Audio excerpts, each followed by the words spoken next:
එතකොට මේ අවසාන මාතෘකාවයි ශ්‍රී ලංකාවේ khනිජ සම්පත් කියන මාතෘකාවෙදිත් අපි නැවත සූදානම් වෙනවා khනිජ සම්පත් කියන එක නිර්වචනය කරන්න. අපි ඉදා කිව්වා පාෂාණ ගැන විස්තර කරන වෙලාවෙදී khනිජ සම්පත් කියලා කියන්නේ khනිජයක් කියලා කියන්නේ නියත රසායනික සංයුතියක් තියෙන අභ්‍යන්තර මනා ව්‍යුහයක් දකින්න ලැබෙන අකාබනික. ඒ කියන්නේ තවදුරටත් දි รา පත් වෙන්නේ නැති නේද? අකාබනික ඝන ස්ෆටික වලට තමයි අපි කිව්වේ khනිජ කියලා. මේ khනිජ ද්‍රව්‍ය එතකොට නිර්මාණය වෙලා තියෙන විවිධ වර්ගීය මූලද්‍රව්‍ය වලින් නේද?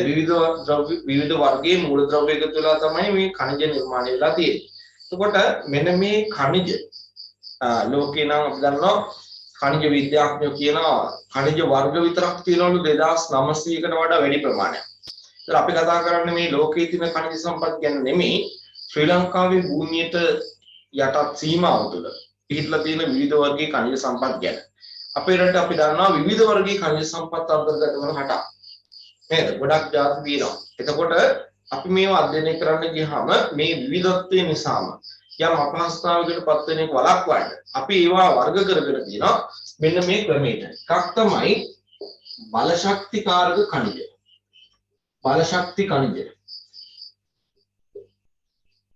අනිත් එක තමයි ලෝහමය khනිජ සම්පත්. අනිත් එක තමයි ලෝහ නොවන khනිජ සම්පත්. නේද? බලශක්තිකාරක khනිජ සම්පත් කියලා කියන්නේ අපි දන්නවා ශ්‍රී ලාංකිකයෝ විදිහට මේ භූමිය තුල නැත්නම් මේ භූගෝලීය ඒකකය තුල ජීවත් වෙන මිනිස්සු බලශක්තිමය අවශ්‍යතාවය පිරිමහ ගන්න පාවිච්චි කරන යම් khනිජ සම්පත් තියෙනවා නම් අන්න ඒවා තමයි අපි කියන්නේ බලශක්තිකාරක khනිජ සම්පත් කියලා. එතකොට ශ්‍රී ලංකාවේ අපිට මොනවද මේ තියෙන බලශක්තිකාරක khනිජ සම්පත්? දැන් අපි දන්නවා අපේ රටට අයිති මුහුදු සීමාව තුළ මම ගියසෙදිත් ඔයගලන්ට කිව්වා ශ්‍රී ලංකාවට අනන්‍ය වෙච්ච මුහුදු කලාපයක් තියෙනවා 1994 අන්තර්ජාතික සාගරික නීතිය මගින් හිමි වෙච්ච. මෙන්න මේ සාගර කලාපය තුළ පිහිටි විශාල khනිජ තෙල් නිධියක හිමිකාරත්වය ලංකාවට තියෙනවා.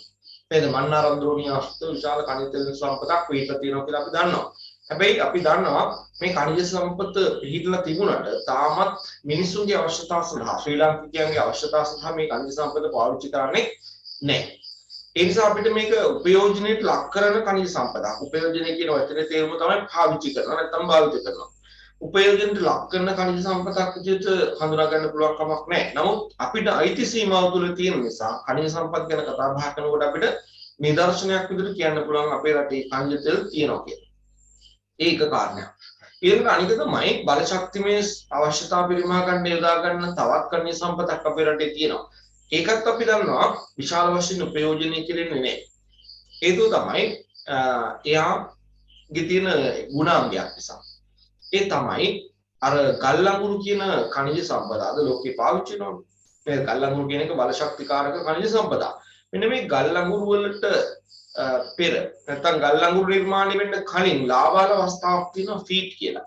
අපි දන්නවා ගල් අඟුරු හැදලා තින්නේ අර වගුරු ශාක පොළොවට කාලාන්තරයක් වැල්ලා ගිහිල්ලා ඊව කාලයක් පොළොවට දි รา පත් වීම නිසා නිර්මාණය වෙච්ච ඝන කාබන් තට්ටු විපරීතකරණයට ලක් වෙලා තමයි ගල් අඟුරු හැදලා තියෙන්නේ.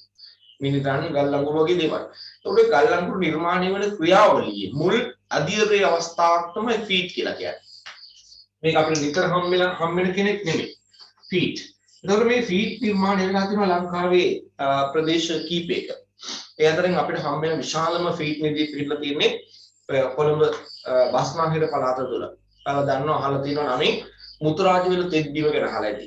මෙන්න මේ මුතුරාජවිල තෙත්බිමේ තමයි අපේ රටේ තියෙන මේ විශාලම ෆීට් නිධිය පිළිබඳ තියෙන්නේ. සාමාන්‍යයෙන් එතන ඇස්ටිමේට් කරලා තියෙනවා මේ මෙට්‍රික් ටන් මිලියන 60ක් විතර විශාල නිධියක් එතන තියෙනවා කියලා. හැබැයි මතක තියාගන්න මේ khනිජ සම්පත අපේ රටේ තිබුණාට අපේ භූගෝලීය ඒකකයේ තුල මේක පිළිහිලා තිබුණාට අපේ රටේ බලශක්ති අවශ්‍යතාව පිරිමහන්න කැණීම් කටයුතු වලට ලක් කරන්නේ නැහැ. ඒ ලක් නොකරන්න හේතුවක් තියෙනවා. ඒ හේතුව තමයි ගල් අඟුරු අපි දන්නවා ලෝකයේ අදටත් පාවිච්චි වෙන අදටත් ආර්ථික වටිනාකම ඉහළ khනිජ සම්පතක්. අපි දන්නවා අනිකුත් බලශක්ති අවශ්‍යතාව පිරිමහ ගන්න යොදා ගන්න දේවලුත් එක්ක බලනකොට ගල් අඟුරු වල තියෙන වටිනාකම අඩුයි. නමුත් තාම පාවිච්චි කරනවානේ. දැන් අපේ රටේ ලක්විජය බලාගාරේ උනත් ක්‍රියාත්මක වෙන්නේ ගල් අඟුරු වලින්. නේද? ඒ නිසා ලෝකේ තාමත් ගල් අඟුරු වලට යම් ඉල්ලුමක් තියෙනවා. හැබැයි ගල් අඟුරු වලට තියෙන ඉල්ලුම එක්ක බලනකොට ෆීට් වලට තරම් ඉල්ලුමක් ලෝකේ නැහැ. එහෙම නොවෙන්න හේතුව තමයි ගල් ලඟුරු කිලෝ එකක් දහනය කිරීමෙන් ලබා ගන්න පුළුවන් යම් තාප ජනතකයක් තියෙනවා. ඒකේ කාබන් ප්‍රමාණය වැඩිනේ. ඒ නිසා ඒ තාප ජනතකයේ ඉහළ මට්ටමක තියෙනවා. හැබැයි මතක තියාගන්න මේ ගල් ලඟුරු වෙනුවට මේ ෆීට් කියන khනිජ සම්පත පාවිච්චි කළොත් එක් ෆීට් කිලෝ එකක් දහනය කළොත් අර ගන්න පුළුවන් තාප ජනතකයේ ගල් ලඟුරු කිලෝ එකක් දහනය කිරීමෙන් ලබා ගන්න තාප ජනතකයට වඩා ගොඩක් අඩුයි. අන්න ඒ නිසා මේක හැරීම කරන්නේ නැහැ. ලෝකේ හරන්නෙත් නැහැ. ශ්‍රී ලංකාවේ අපි ළඟ මේ khනිජ සම්පත තිබුණත් අපි ඒක බලශක්තිය අවශ්‍යතාවයෙන් හැරීම කටයුතු කරන්නේ නැහැ. ඒ නිසා අපිට හැබැයි මෙහෙම දෙයක් තියෙනවා. khනිජ සම්පත් ගැන කතා කරන තැනදී අපේ රටේ භූමිය තුළ තියෙන khනිජ සම්පත් අතර මේ කියන khනිජ සම්පත ඉතාල වැදගත් කියලා පෙන්නලා දෙන්න පුළුවන්. හරි පෙන්නලා දෙන්න පුළුවන්. මීට අමතරව දැන් ඔය මුතුරාජ වල තෙද්දීමේ තියෙන ෆීට් නිදී කියන්නේ. මේකට අමතරව තවත් ස්ථාන කීපයක අපේ රටේ ෆීට් සම්පත පිහිටලා තියෙනවා. ඒ තමයි බණ්ඩාරවෙල, කපුතලේ, දියතලා වගේ ප්‍රදේශ වලට ගියාම ඒ තැන්වලත් ෆීට් හම්බ වෙනවා. හැබැයි ඉතින් මතක තියාගන්න ඕනේ අර බස්නාහිර පළාතටයි ඉතින් මුතුරාජ වල තෙද්දීමේ තියෙන තරම් විශාල ප්‍රදේශයක පැතිරිච්ච මහා විශාල නිදියක් නෙමෙයි. ඒවා පුංචි පුංචි කුඩා සංකේත වශයෙන් තමයි ඔය අවසාන කියපු ප්‍රදේශවල බණ්ඩාරවල, දියතලාව, කපුතලේ, නුවරඑළිය වගේ ප්‍රදේශවල තියෙන ෆීට් නිදි පිහිටලා තියෙන්නේ. ඒක තාම කුඩා සංකේත වශයෙන් තමයි තියෙන්නේ. හොඳයි. ඔය ටික තමයි ෆීට් විදිහට ෆීට් මේ අපේ රටේ තියෙන khනිජ සම්පත් බලශක්තිකාරක khනිජ සම්පත් පොඩි අපි කතා කරා. දෙකක් ගැන කිව්වා. එකක් ෆීට් අනිත් එක නා khනිජ තේල්. මේ දෙන්නම එතකොට නිසි උපයෝජනයක් අපේ රටේ සිද්ධ වෙන්නේ නැහැ. ඒ වගේම තමයි අපේ රටේ බලශක්ති උත්පාදනය සඳහා පාවිච්චි කරන තවත් khනිජ වර්ග දෙකක් තියෙනවා. ඒ තමයි ටෝරියනයිට් සහ මොනසයිට් කියන khනිජ දෙක. ටෝරියනයිට් සහ මොනසයිට් කියන khනිජ වර්ග දෙක අපේ රටේ තියෙනවා බලශක්ති අවශ්‍යතාව සඳහා පාවිච්චි කරන khනිජ වර්ග දෙකක් විදියට. එතකොට මේ දෙක ඔය රත්නපුර දිස්ත්‍රික්කයේ ඊළඟට ගාල්ල, ඉඳුරුව වගේ ප්‍රදේශවලත් පිහිටලා තියෙනවා. ඒකත් මතක තියාගන්න ඕනේ. බලශක්තිකාරක khනිජ සම්පත් දෙකක් වුණාට මිනිසුන්ගේ අවශ්‍යතාව පරිමාණයට තරම් නැත්නම් බලශක්තිය අවශ්‍යතාවය සම්පූර්ණ කිරීම සඳහා තරම් විශාල නිදි වශයෙන් නැත්නම් සංචිත වශයෙන් පිළිලා නැහැ. නමුත් අර රටේ තියෙන බලශක්තිමය khනිජ සම්පත් වල විවිධත්වය පෙන්වනකොට අපිට මේ දෙන්න ගැන කියන්න පුළුවන්. ටෝරියනයිට්, මොනසයිට් වගේ khනිජ සම්පත් පිළිලා තියෙනවා කියන කතාව පෙන්වලා දෙන්න පුළුවන්. එතකොට ඔය කියන ටෝරියනයිට් නිදි අපිට පේනවා රත්නපුර දිස්ත්‍රික්කයේ පිහිටලා තියෙනවා. අර අපි කලින් කියපු මොනසයිට් කියන khනිජ සම්පත පිහිටලා තියෙන්නේ ගාල්ල, ඉඳුරුව වගේ ප්‍රදේශ ආසන්නයේ කියලා තමයි හොයාගෙන තියෙන්නේ. හොඳයි, එහෙනම් අපි පොඩ්ඩක් බලශක්තිකාරක khනිජ සම්පත් ගැන කතා කරමු. ඊට කලින් පොඩි හැඳින්වීමක් තියෙනවා. මම හිතන්නේ මේ ටික අපි කතා කළා. මම හරිනම් ඔයාලට මෙසේජ් එකක් දාන්න පුළුවන්. khනිජ ශ්‍රී ලංකාවේ khනිජ සම්පත් කියන කොටස ආරම්භ කළා, නිර්වචනය ලියලා හැඳින්වීම කතා කරලා තියෙන්නේ. චුට්ටක් මට ඒක තහවුරු කරන්න. මෙසේජ් එකකින් හරි මයික්‍රොෆෝන් එක ඔන් කරන්න පුළුවන් ඕනෙ කෙනෙකුට ගැටලුවක් නැහැ.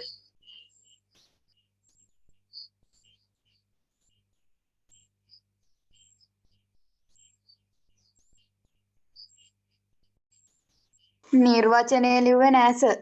ලිපි නැද්ද? හරි පුතේ. එහෙනම් ලියමු. අපි khනිජ සම්පත් කියන නිර්වචන ලියමු.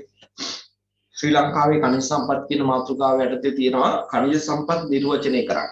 අපි ඉතින්දී khනිජ කියන්නේ මොනවද කියලා ලියන්නේ නම් නියත රසායනික සංයුතියක් ඇති නියත රසායනික සංයුතියක් ඇති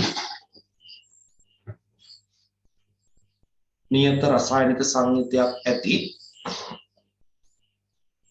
අභ්‍යන්තර මනා ව්‍යුහයක් දක්නට ලැබෙන නියත රසායනික සංයුතියක් ඇති අභ්‍යන්තර මනා ව්‍යුහයක් දක්නට ලැබෙන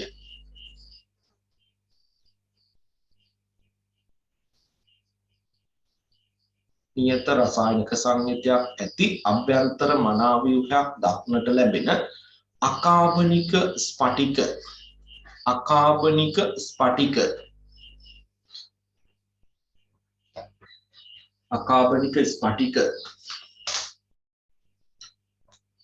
khනිජ නමින් හැඳින්වේ.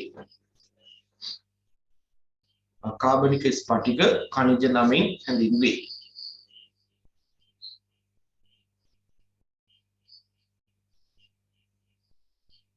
මේවා දැන් නිර්වචන ඉවරයි. ඊට වඩා පොඩි පැහැදිලි කිරීමක් කරන්නේ. මේවා විවිධ වර්ගයේ මූලද්‍රව්‍ය එකතු වීමෙන් මේවා විවිධ වර්ගයේ මූලද්‍රව්‍ය එකතු වීමෙන් නිර්මාණය වී ඇත. විවිධ වර්ගයේ මූලද්‍රව්‍ය එකතු වීමෙන් නිර්මාණය වී ඇත.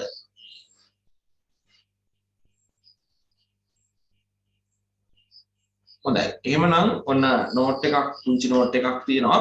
ඒකත් ඉක්මනට කියවගෙන ගිහිල්ලා බල ශක්තිකාරක ඛනිජ සම්පත් ගැන අපි කතා කළානේ. ඒ කොටසට අවශ්‍ය දේවල් ටික ලියා ගන්න බලමු. එහෙම කියනවා ඛනිජ මූලද්‍රව්‍ය එකක් හෝ කීපයක් එකතු වීමෙන් නිර්මාණය වී තිබේ. ඒ නිසා ඛනිජ මූලද්‍රව්‍ය හෝ සංයෝග වශයෙන්ද පැවතිය හැකිය. ඒ කියන්නේ සමහර ඛනිජ තියෙනවා තනි මූලද්‍රව්‍යයක් නිසාම හැදිච්ච ඒවා. තවත් සමහර ඒවා තියෙනවා ඛනිජ මූලද්‍රව්‍ය කීපයක් එකතු වෙලා. ඒක යන සංයෝග කියලා කියන්නේ. මූලද්‍රව්‍ය කීපයක් එකතු වෙලා නිර්මාණය වෙච්ච ඛනිජත් තියෙනවා. ශ්‍රී ලංකාවේ භූමිය ඉතා කුඩා වුවද ඛනිජමය විවිධත්වය අධිකයි. අපේ රටට අපිට තියෙන වර්ග කිලෝමීටර් 65610 නේද? 65610. හැබැයි ඉතින් අපේ රටේ තියෙන ඛනිජ සම්පත් වල විවිධත්වය ගත්තාම ඉතාම ඉහළයි. විවිධ වර්ගයේ ඛනිජ සම්පත් අපේ රටේ තියෙනවා.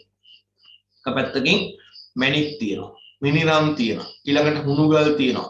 ඊළඟට එප්පා වලට ගියාම ඇපටයිට් හම්බ වෙනවා. නේද? කැල්සයිට් තියෙනවා. ඊළඟට ක්වාර්ට්ස් හම්බ වෙනවා.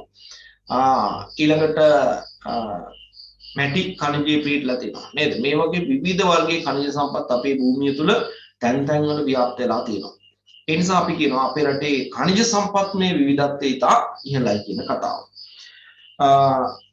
අධික වේ. ඇතැම් ඛනිජ ඉතා සුළු ප්‍රමාණයන්ගෙන්ද ඇතැම් මේවා විශාල වශයෙන් අන්තර්ගත වේ. දැන් උදාහරණයක් විදිහට ගත්තාම අපේ රටේ තියෙනවා සුළු වශයෙන් ව්‍යාප්ත වෙච්ච ඛනිජ සම්පතක් විදිහට අපිට ගන්න පුළුවන් ඔය කියපු මේ කලින් අපි කතා කරපු ෆීට් නේද? ලොකු ව්‍යාප්තියක් නැහැ. ඒක තියෙන්නේ අර මුතු රාජ්‍ය වල තිබ්බීමේ තමයි ටිකක් ලොකු ඛනිජ නිධියක් විදිහට පිළිලා තියෙන්නේ. අනිත් තැන් ගත්තාම ඊටාම කුඩා සංකේත විදිහට තියෙන. කිසියම් කාර්යයක් සඳහා යොදා ගන්න ප්‍රමාණවත් පරිදි නැහැ. හැබැයි අපේ රටේ තියෙනවා බලන්නකො මැටි කියන ඛනිජ සම්පත ගත්තාම විශාල ප්‍රමාණයක ව්‍යාප්තියක් තියෙනවා. තෙත් කලාපය කියලා හඳුනාගන්න දේශගුණ කලාපය තුල වැඩි අපසරීක ව්‍යාප්ත වෙච්ච ඛනිජ සම්පතක්. ඒ වගේම තමයි තෙත් කලාපයෙන් බැහැර ඊළි කලාපයේ ප්‍රදේශවලත් පිටලා තියෙනවා. දැන් ලංකාවේ මැටි තියෙනවා වර්ග තුනක්. එකක් තමයි උළුගඩොල් මැටි. කෙෝලින් කියලා කියන්නේ. සෝරි මේ උළුගඩොල් මැටි කියලා කියන්නේ පෙල්ස්පා කෙනෙක්. ඊළඟට අනිත් එක තමයි කෙෝලින් කියන වර්ගය. කෙෝලින් මැටි, පිඟම් මැටි කියලා සාමාන්‍ය විහාර කියනවා. ඊළඟට තුන්වෙනි එක තමයි මේ බෝල මැටි. මේ වගේ වර්ග තුන අපේ රටේ පිටලා දෙනවා. එතකොට මේක විශාල ව්‍යාප්තියක් තියෙන ඛනිජ සම්පතක් විදිහට හඳුනාගන්න පුළුවන්කම තියෙනවා. ඊළඟට කියනවා සුළු ප්‍රමාණයන්ගේ නැත්නම් විශාල වශයෙන් අන්තර්ගත වේ. මේවා භාවිතයට ගන්න අරමුණ අනුව සහ ඒවායේ අන්තර්ගත ද්‍රව්‍ය අනුව ප්‍රධාන වශයෙන් වර්ග තුනකට බෙදා දක්වන්න පුළුවන්. ඔන්න බලන්නකෝ අපේ රටේ තියෙන ඛනිජ සම්පත් යම් ප්‍රමාණයක් වේද ඒවා අපි බෙදන්න පාවිච්චි කරපු නිර්ණායක දෙකක් ගැන කියනවා. එකක් තමයි ඒ ඛනිජ සම්පත්තිය අන්තර්ගත වන ද්‍රව්‍ය. මේ බලන්නකෝ මේ බෝඩ් එකේ ලියලා තියෙනවා මෙන්න මෙතන මේ දෙන්නේ. මේ ලෝහමය සහ ලෝහමය නොවන ඛනිජ සම්පත් කියලා. මෙතන එතකොට මේ බෙදීමට පාවිච්චි කරලා තියෙන්නේ ඒ අදාළ ඛනිජ සම්පතේ මෙන්න මෙයා ඉන්නවාද කියලා බලන්න. කවුද මේ? ෆෙරස්. යකඩ තියනවද නැද්ද කියන එක මත තමයි මේ කණ්ඩායම් දෙකකට බෙදලා තියෙන්නේ. තියනවා නම් ලෝහමය නැත්නම් ලෝහ නොවන. නේද? එහෙනම් අන්තර්ගත ද්‍රව්‍යයක් අනුව නේද මේ වර්ගීකරණය වෙලා? ඔව්. ඊළඟට බලන්න මේ බල ශක්තිකාරක ඛනිජ කියන කොටට අපි දාලා තින්නේ ඔය ඛනිජ සම්පතේ අන්තර්ගත වන දේ ගැන හිතලා නෙමෙයි. ඒ අදාළ ඛනිජ සම්පත අපේ රටේ මිනිස්සු බල ශක්තිමය අවශ්‍යතා පරිමහ ගන්න යොදා ගන්නවා. අන්න යොදා ගන්නවා නම් අන්නේ මත තමයි අපි මේ කණ්ඩායම බල ශක්තිකාරක ඛනිජ කියලා වෙන් කරගන්නේ. එහෙනම් අරමුණු දෙකක් අනුව තමයි මේ බෙදීම කළා තියෙන්නේ. හරි අරමුණු නෙමෙයි මේ ඛනිජ සම්පත් වර්ගීකරණය කරලා තියෙන්නේ නිර්ණායක දෙකක් අනුව. නිර්ණායක දෙකක් අනුව. බලන්න ඕනනම් මේ නිර්ණායක දෙක අන්ඩර්ලයින් කරගන්න නැත්නම් හයිලයිට් කරගන්න අරමුණ අනුව භාවිතයට ගන්න අරමුණ අනුව කියන එක සහ අන්තර්ගත ද්‍රව්‍ය අනුව කියන වාක්‍ය ඛණ්ඩ දෙක. හොඳයි. එහෙමනම් ඔන්න වර්ගීකරණය පෙන්නලා තියලා තියෙනවා. ඕනනම් ඉස්සරහෙන් අපි බල ශක්තිකාරක ඛනිජ කියන එක සහ ලෝහමය ඛනිජ ලෝහ නොවන ඛනිජ කියලා වර්ග කරලා තියෙනවානේ. ඕනනම් අපි ඔය ඉස්සරහින් නිදසුන් දාගෙන යන්න අවශ්‍යත් නැහැ. හේතු තමයි මේවට වෙන් කරපු ඉඩක් තියෙනවානේ. ඒ තැන්වලදීම අපි ලියමු. එහෙනම් යන්කෝ බල ශක්තිකාරක ඛනිජ කියන එක පැහැදිලි කරන්න. අපි කතා කරලා තියෙන නිසා ලියමු. මොනවාද බල ශක්තිකාරක ඛනිජ කියලා කියන්නේ?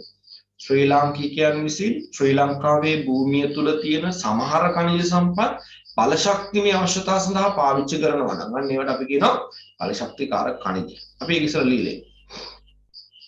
ලියන්න මෙහෙම ශ්‍රී ලංකාවේ භූමිය තුල පිහිටි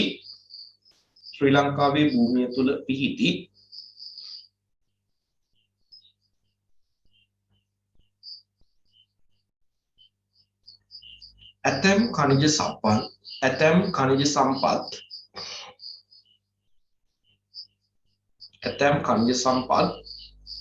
ශ්‍රී ලාංකිකයන් විසින්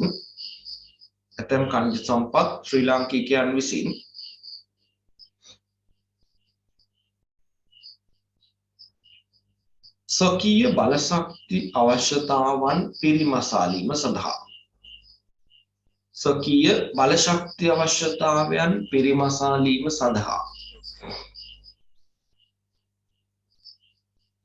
බලශක්ති අවශ්‍යතාවන් පිරිමසාලීම සඳහා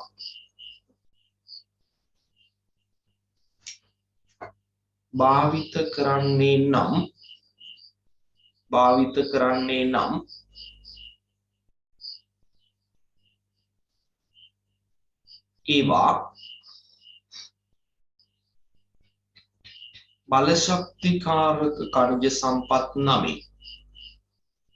ඒවා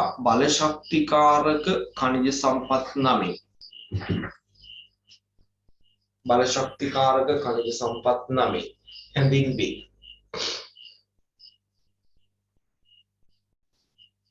ශ්‍රී ලංකාවේ භූමිය තුල පිහිටි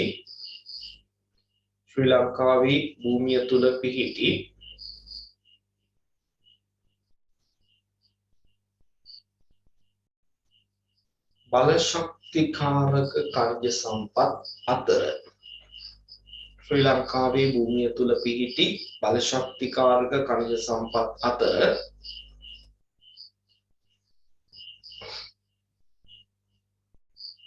අන්න දැන් අපි අර කතා කරපු ලැයිස්තුව ලියමු ඈ. වර්ණයකින් වෙන වර්ණයක් අරන් ඕන ලියන්න. ඛනිජ තෙල් ෆීට් බෝඩ් එකේ තියෙන ෆීට් වචනේ ලියලා ඛනිජ තෙල් ෆීට් තෝරියනයිට් සහ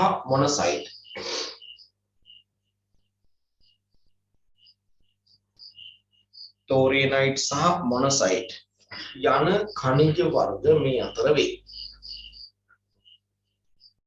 යන ඛනිජ වර්ග මේ අතර වේ.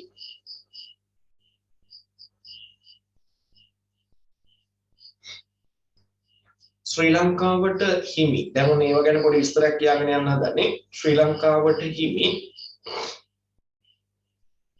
සාගරික කලාපයේ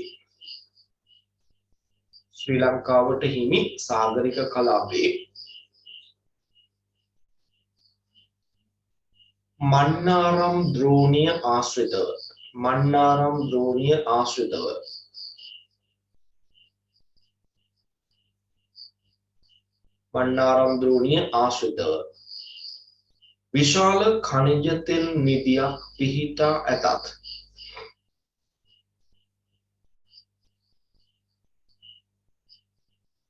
විශාල ඛනිජ තෙල් නිධියක් පිහිටා ඇතත්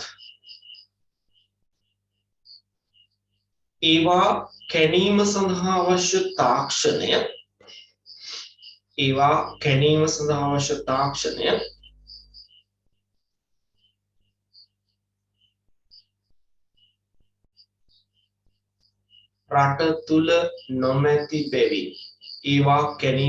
අවශ්‍ය තාක්ෂණය රට තුල නොමැති බැවින්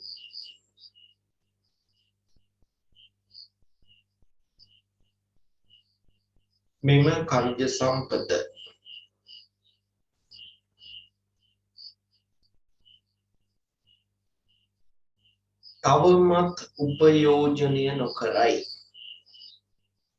තවමත් උපයෝජනය නොකරයි.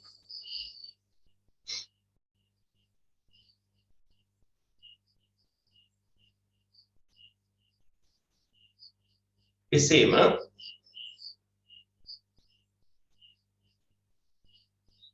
එසේම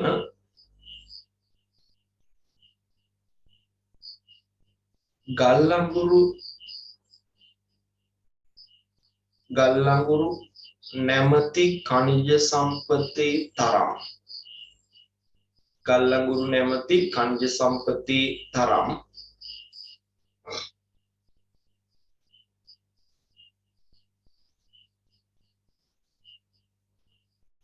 තාපජනිතගයක්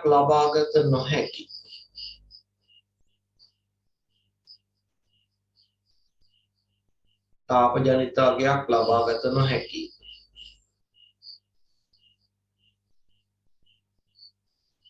ෆීට් නැමැති ඛනිජ සම්පතද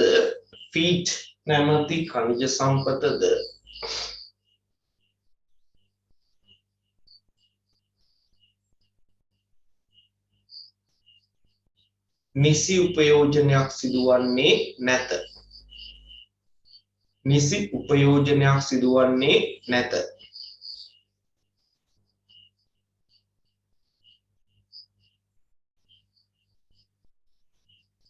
මුතුරාජවෙල තෙත්බිම ආශ්‍රිතව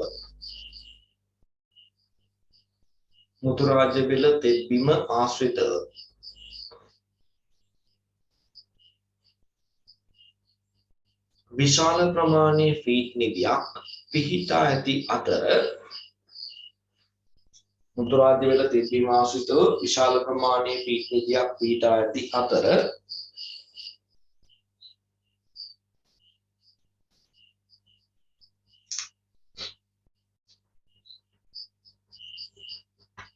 දියතලාව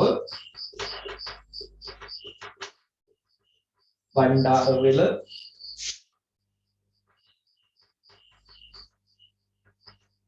නුවරඑළිය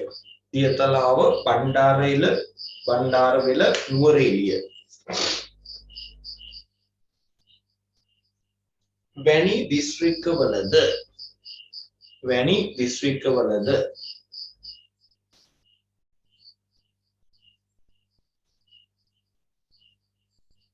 සුළු වශයෙන් ෆීට්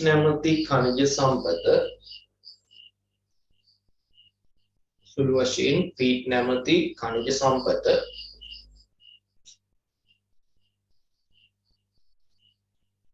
පිහිටා තිබේ.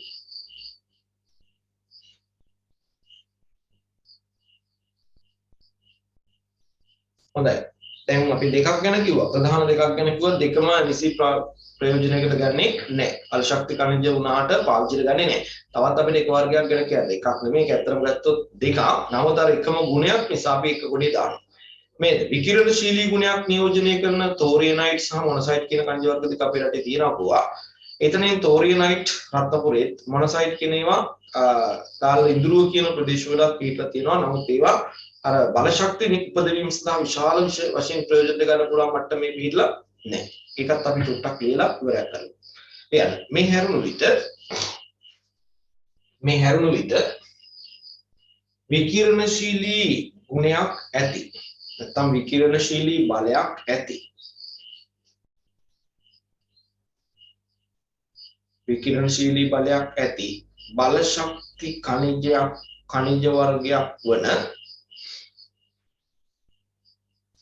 බල ශක්ති ඛනිජ වර්ගයක් වන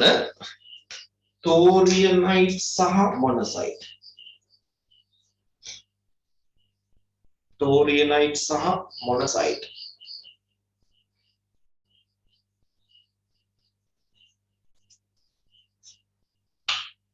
යන ඛනිජ වර්ග දෙකද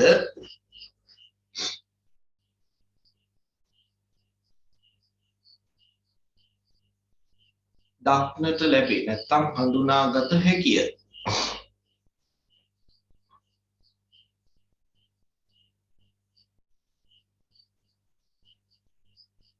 තෝරියනයිට් රත්නපුර දිස්ත්‍රික්කයේ තුලත්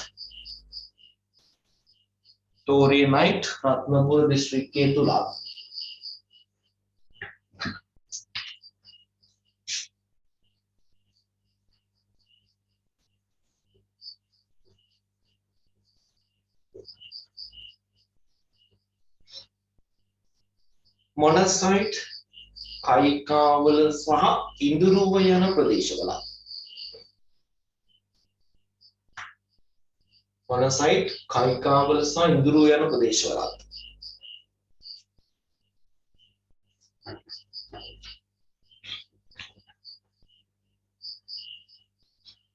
කයිකාවල සහ ඉඳුරුව යන ප්‍රදේශවල පිහිටා තිබේ.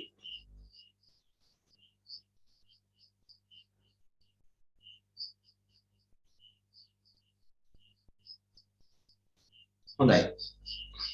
මම හිතන්නේ දීලා තියෙන ඉඩ ප්‍රමාණවත් වෙන්න ඇති. මදි වුණාද දන්නේ නැහැ. හොඳයි. එහෙමනම් ඔන්න අපේ රටේ තියෙන ඛනිජ සම්පත් අතර එක් ඛනිජ සම්පත් කාණ්ඩයක් පිළිබඳව තමයි කතා බහ අවසන් කරන්නේ. මොනවද? බල ශක්ති කාරක ඛනිජ සම්පත් පිළිබඳව. නේද? අපේ රටේ මිනිස්සුන්ට බල ශක්තිය අවශ්‍යතාවයක් තියෙනවා. ඒ බල ශක්තිය අවශ්‍යතාවය පරිමහා ගන්න අපේ රටේ පාවිච්චි කරන්න පුළුවන් අපිට IT සීමාව තුළ පිහිටලා තියෙන ඛනිජ වර්ග තුනක් පිළිබඳව කතා බහ කිරීම කළා. විකිරණශීලී ගුණයන් තියෙන තෝරියනයිට් මොනොසයිට් ගැනයි ෆීඩ් ගැනයි ඛනිජ තෙල් ගැනයි. ඔය ටික තමයි අපිට සම්බන්ධයෙන් කතා කරන්නේ. ඊළඟට බලන්න දැන් අපි මේ ඛනිජ සම්පත් කොට නැත්නම් මේ ගෲප් එක වෙන් කරගන්න තිබුණේ ඒ අදාළ ඛනිජ සම්පත පාවිච්චි කරන්නේ මොන ක්ෂේත්‍රය දිහා මොන ක්ෂේත්‍රය සඳහාද කියන එක දිහා බලලා. ඊළඟට අපි කතා කරන මේ කාණ්ඩ දෙකම අපි කතා බහ කරන්නේ ඒ අදාළ ඛනිජ සම්පතේ තියෙන එක්තරා අන්තර්ගත වන ද්‍රව්‍යයක් පිළිබඳව සැලකිල්ල. නේද? ෆෙරස් අන්තර්ගත වෙනවා නම් යම් ඛනිජ සම්පතක ඒව අපි දානවා ලෝහමය ඛනිජ සම්පත් ගොඩේ. ෆෙරස් ඔක්සයිඩ් අන්තර්ගත නැත්නම් අපි ඒව දානවා ලෝහමය නොවන ඛනිජ සම්පත් ගොඩේ. එහෙනම් අපි ගමු ඊළඟට ලෝහමය ඛනිජ සම්පත් කියන ගෲප් එක. දෙවෙනි එක එනවා. මෙන්න මෙයා. හොඳයි. දැන් අපේ රටේ තියෙන ලෝහමය ඛනිජ සම්පත් වලට නැත්නම් ලෝහමය ඛනිජ සම්පත් වලට අයිති වෙනවා යපස්. නේද? යපස් අපේ රටේ තියෙනවා. හැබැයි අපි දන්නවා යපස් භාවිතා කරලා ලෝකේ විශාල කර්මාන්ත පවත්වාගෙන යකඩ වාණි නිෂ්පාදන කර්මාන්තය කරගෙන යනවා. යකඩ වාණි නිෂ්පාදනය කරන කර්මාන්තයේ ප්‍රධාන අමුද්‍රව්‍ය බවට පත් වෙලා තියෙන යපස්. එතකොට අපිට යකඩ වාණි නිපදවන්න පුළුවන් යපස් තියනවා.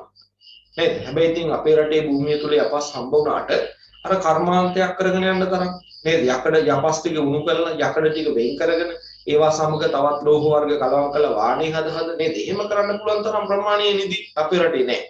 නමුත් අර ඛනිජ සම්පත් වල විවිධත්වය දිහා බලනකොට අපසුත් අපේ රටේ තියෙනවා. නේද? ඊළඟට ලෝහමය සම්පත් ගොඩේ ඔය තාඹ, මැංගනීස්, ක්‍රෝමියම් මේ වගේ විවිධ වර්ගයේ ලෝහ ඛනිජ සම්පත් අපේ රටේ භූමිය තුල අපිට හම්බ වෙනවා. හැබැයි ඉතින් ඔය එකක්වත් කර්මාන්තයක් කරගෙන යන්න තරම් ප්‍රමාණවත් වන පරිදි විශාල සංචිත වශයෙන් අපේ රටේ පිළිතුරු නැති ප්‍රශ්නයක තමයි අපි නේද? නැත්තම් විවිධත්වය අතින් ගත්තාම හැමදේම පොඩ අපිට දීලා තියෙනවා. විවිධත්වය ගත්තාම ඉතාම හොඳයි. නමුත් ඒවා පාවිච්චි කරලා යමක් කරන්න පුළුවන් මට්ටමේ සංචිත විදියට ප්‍රමාණ වලින් පිළිලා නැති ගැටලුවකට තමයි ශ්‍රී ලාංකික විදිහට මූල පාලයි. හොඳයි. එහෙනම් අපි ඉස්සර ලියමුකෝ ලෝහමය ඛනිජ සම්පත් කියන එකේ අර්ථය මොකක්ද කියලා. මෙහෙම ලියන්නකෝ. කිසියම් වූ ඛනිජ සම්පතක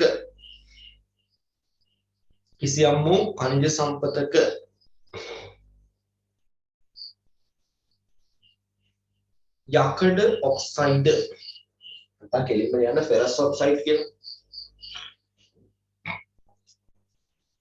කිසියම් වූ ඛනිජ සම්පතක යකඩ ඔක්සයිඩ් නැත්නම් යකඩ අන්තර්ගත වන්නේ නම්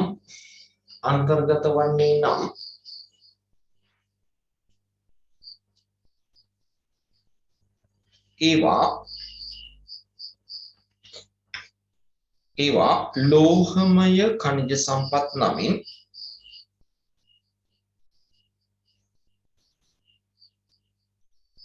ලෝහමය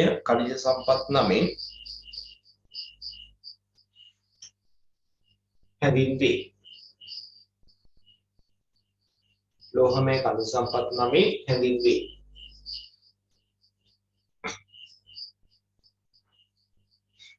ශ්‍රී ලංකාවේ භූමිය තුල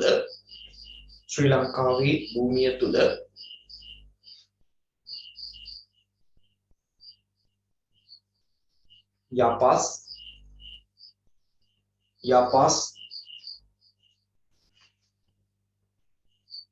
तांब मैग्नीशियम යපස් තඹ මැග්නීසියම් නිකල් ක්‍රෝමියම්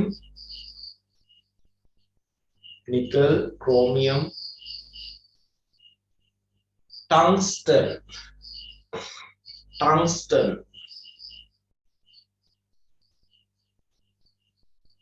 වැනි ලෝහමය खनिज සම්පත්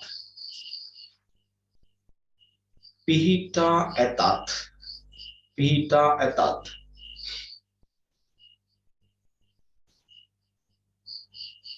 ඒවා කාර්මික අමුද්‍රව්‍යයක් ලෙස යොදා ගැනීමට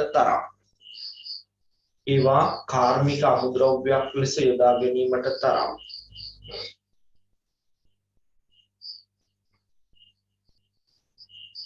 ප්‍රමාණවත්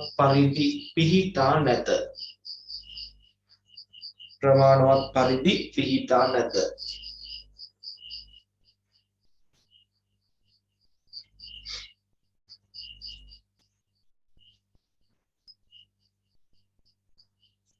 ශ්‍රී ලංකාවේ පිහිටි යපස්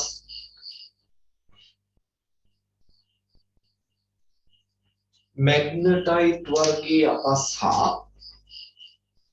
मैग्नेटाइट हम बोलने के लिए ना मैग्नेटाइट वर्गीय यपस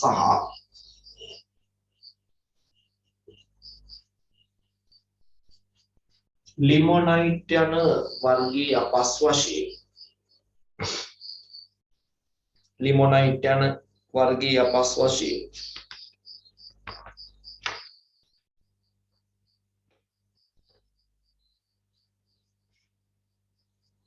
वर्ग දෙකක් හඳුනාගත හැකි අතර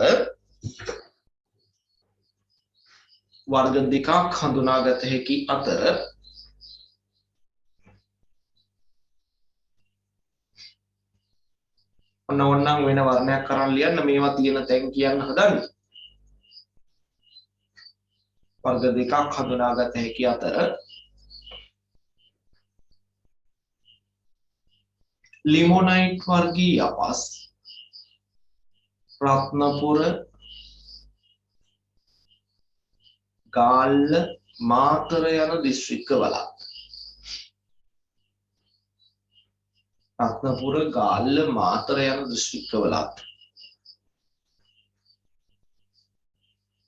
मैग्नेटाइट वर्गीय यपस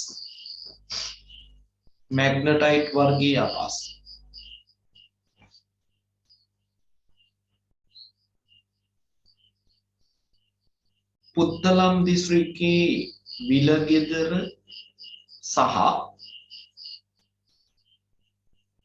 දිස්ත්‍රික්කයේ විලගෙදර සහ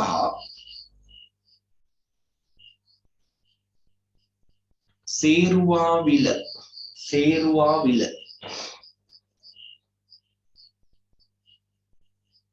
යන ප්‍රදේශවලත් පිහිටා තිබේ.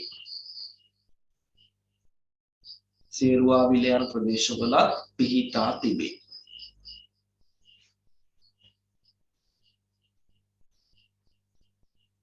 හොඳයි. එහෙමනම් දැන් ඔබ දැනුවා අපේ රටේ තියෙන බල ශක්තිකාරක खनिज වලින් පස්සේ අපි ගත්ත ලෝහමය खनिज සම්පත් කියන ගෲප් එකේ මොනවා අන්තර්ගත වෙනවද? ලංකාවේ භූමිය තුල වර්ග කිලෝමීටර් 65610ක භූමියක් අපිට තියෙනවා.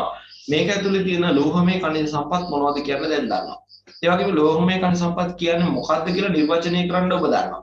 නේද? යම් खनिज සම්පතක් තුල අන්තර්ගත වෙනවා නම් ෆෙරස් ඔක්සයිඩ් අපි කෙලින්ම දාන්නේ ලෝහමය खनिज සම්පත් කොටි. එහෙම දාන්න පුළුවන් වර්ග කීපයක් ගැන කිව්වා. යපස්, තඹ, නිකල්, ක්‍රෝමියම්, ටංගස්ටන් නේද? මේ වගේ වර්ග ගණනාවක් අපේ රටේ තියෙනවා.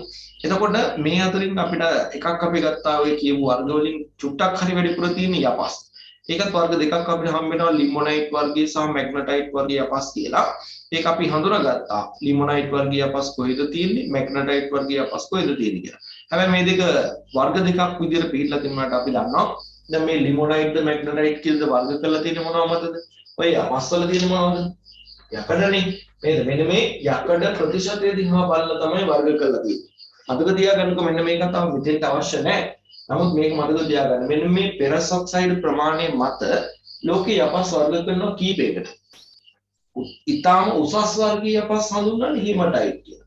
හෙමටයිට් සාමාන්‍යයෙන් යකඩ ප්‍රතිශතය 70ට 72කට වඩා වැඩි නම් ඒවට තමයි අපි කියන්නේ හෙමටයිට්.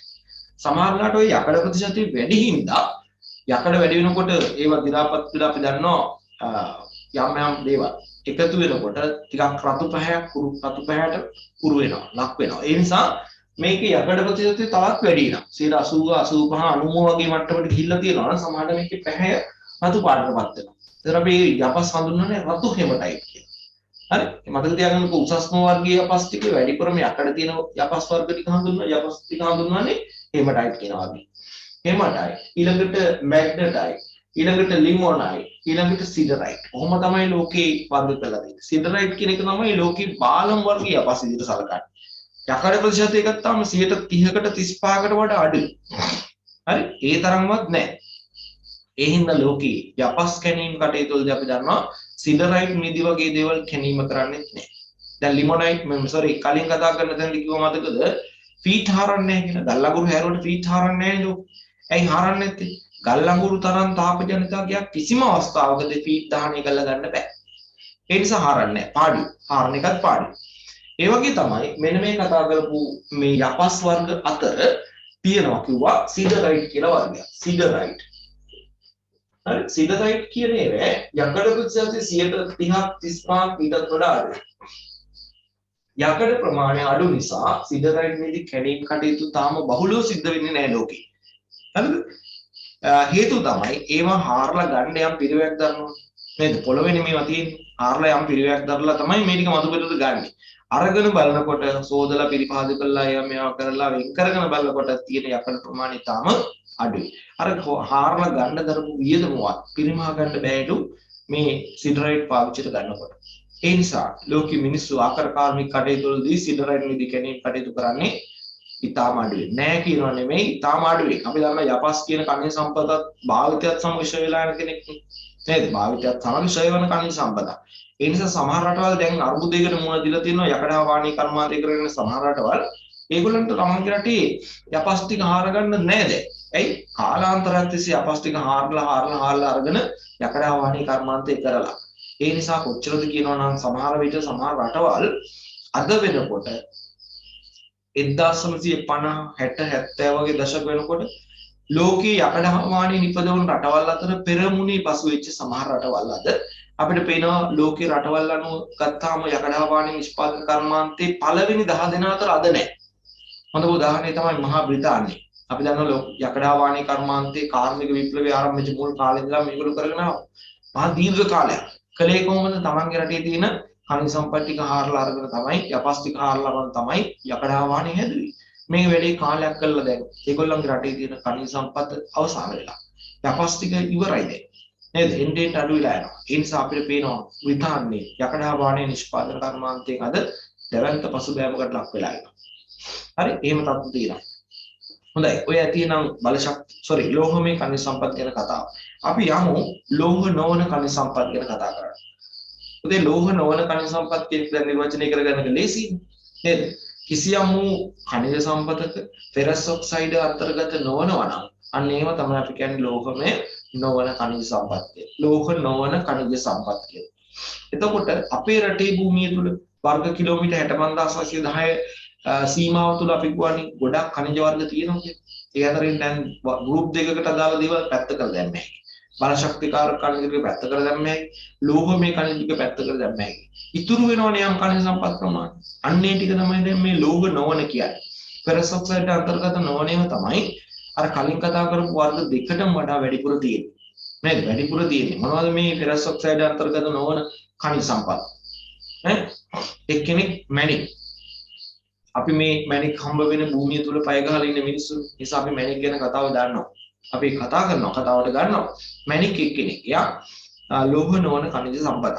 ඊළඟට අපේ රටේ මේ ගංගා නිම්න පිටාර්තන කලාපවල විශේෂයෙන්ම තෙත් කලාපේ ගලා බස්නා ගංගාවල පිටාර්තන කලාපවල හාරලා ගන්න මැටි ලෝහ නොවන khනිජ සම්පත. ඊළඟට යාපන අර්ධද්වීපයේ පුත්තලමට ගියාම අපි හාරලා ගන්නවා කුණු ගල් ටික. මොකටද? සිමෙන්ති නිෂ්පාදන කාර්ය සඳහා උදව්වක් වශයෙන්. ඒ හාරලා ගන්න කුණු ගල් ටික ලෝහ නොවන khනිජ සම්පත් ගොඩේ දාන්න පුළුවන්.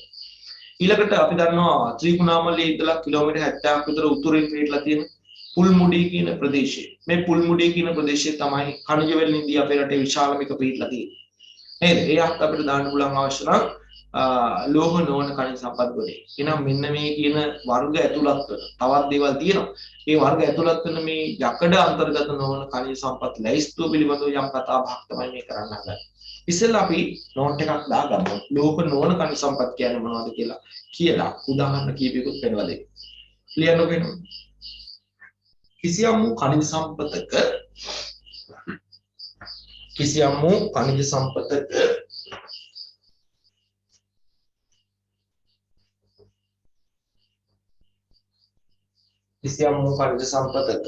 යකඩ ඔක්සයිඩ් අන්තර්ගත නොවන්නේ නම් නැත්නම් ෆෙරස් ඔක්සයිඩ් අන්තර්ගත නොවන්නේ නම්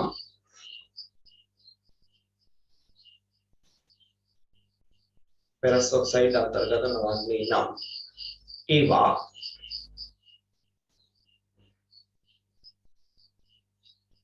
ලෝහ නොවන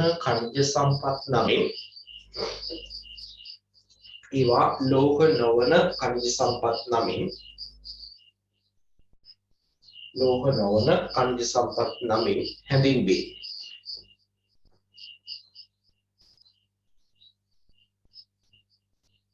ශ්‍රී ලංකාවේ භූමිය තුල පිහිටි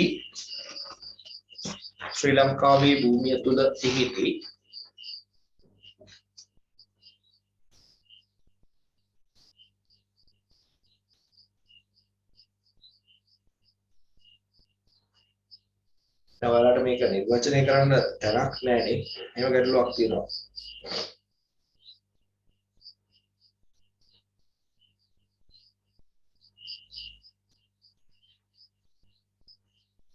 තව ලියන්න ගියා නම් කොහෙද තැනක ඔයාලා ලිව්වනම් ඒක ඉවරයක් කරන්නකො මෙහෙම.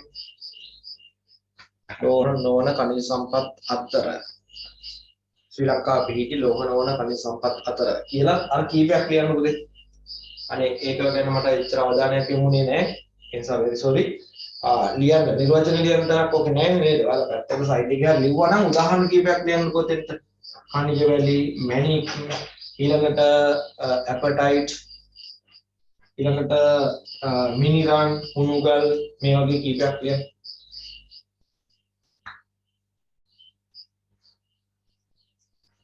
අර බල ශක්තිකාරක khනිජයි මේ ලෝහමය khනිජයි කියන දෙකටම නිර්වචන ලියන්න අවස්ථාවක් තිබුණ නිසා මම මේ ගැන අවධානය යොමු කරන්න නැතුව අර නිර්වචන දුන්නා. හැඳින්වීම දුන්නා. නමුත් මේකේ පුංචි හැඳින්වීමක් තියෙනවා. නේද? කියවන්නකෝ යකඩ අන්තර්ගත නොවන khනිජ සම්පත් ලෝහ නොවන khනිජ සම්පත් වශයෙන් හැඳින්වේ. ශ්‍රී ලංකාවේ පිහිටි khනිජ සම්පත් අතර වැඩිම ව්‍යාප්තියක් දක්නට ඇති khනිජ මේ අතර වේ. අන්න එතෙන්ට උදාහරණ ටික දැම්මම හරි.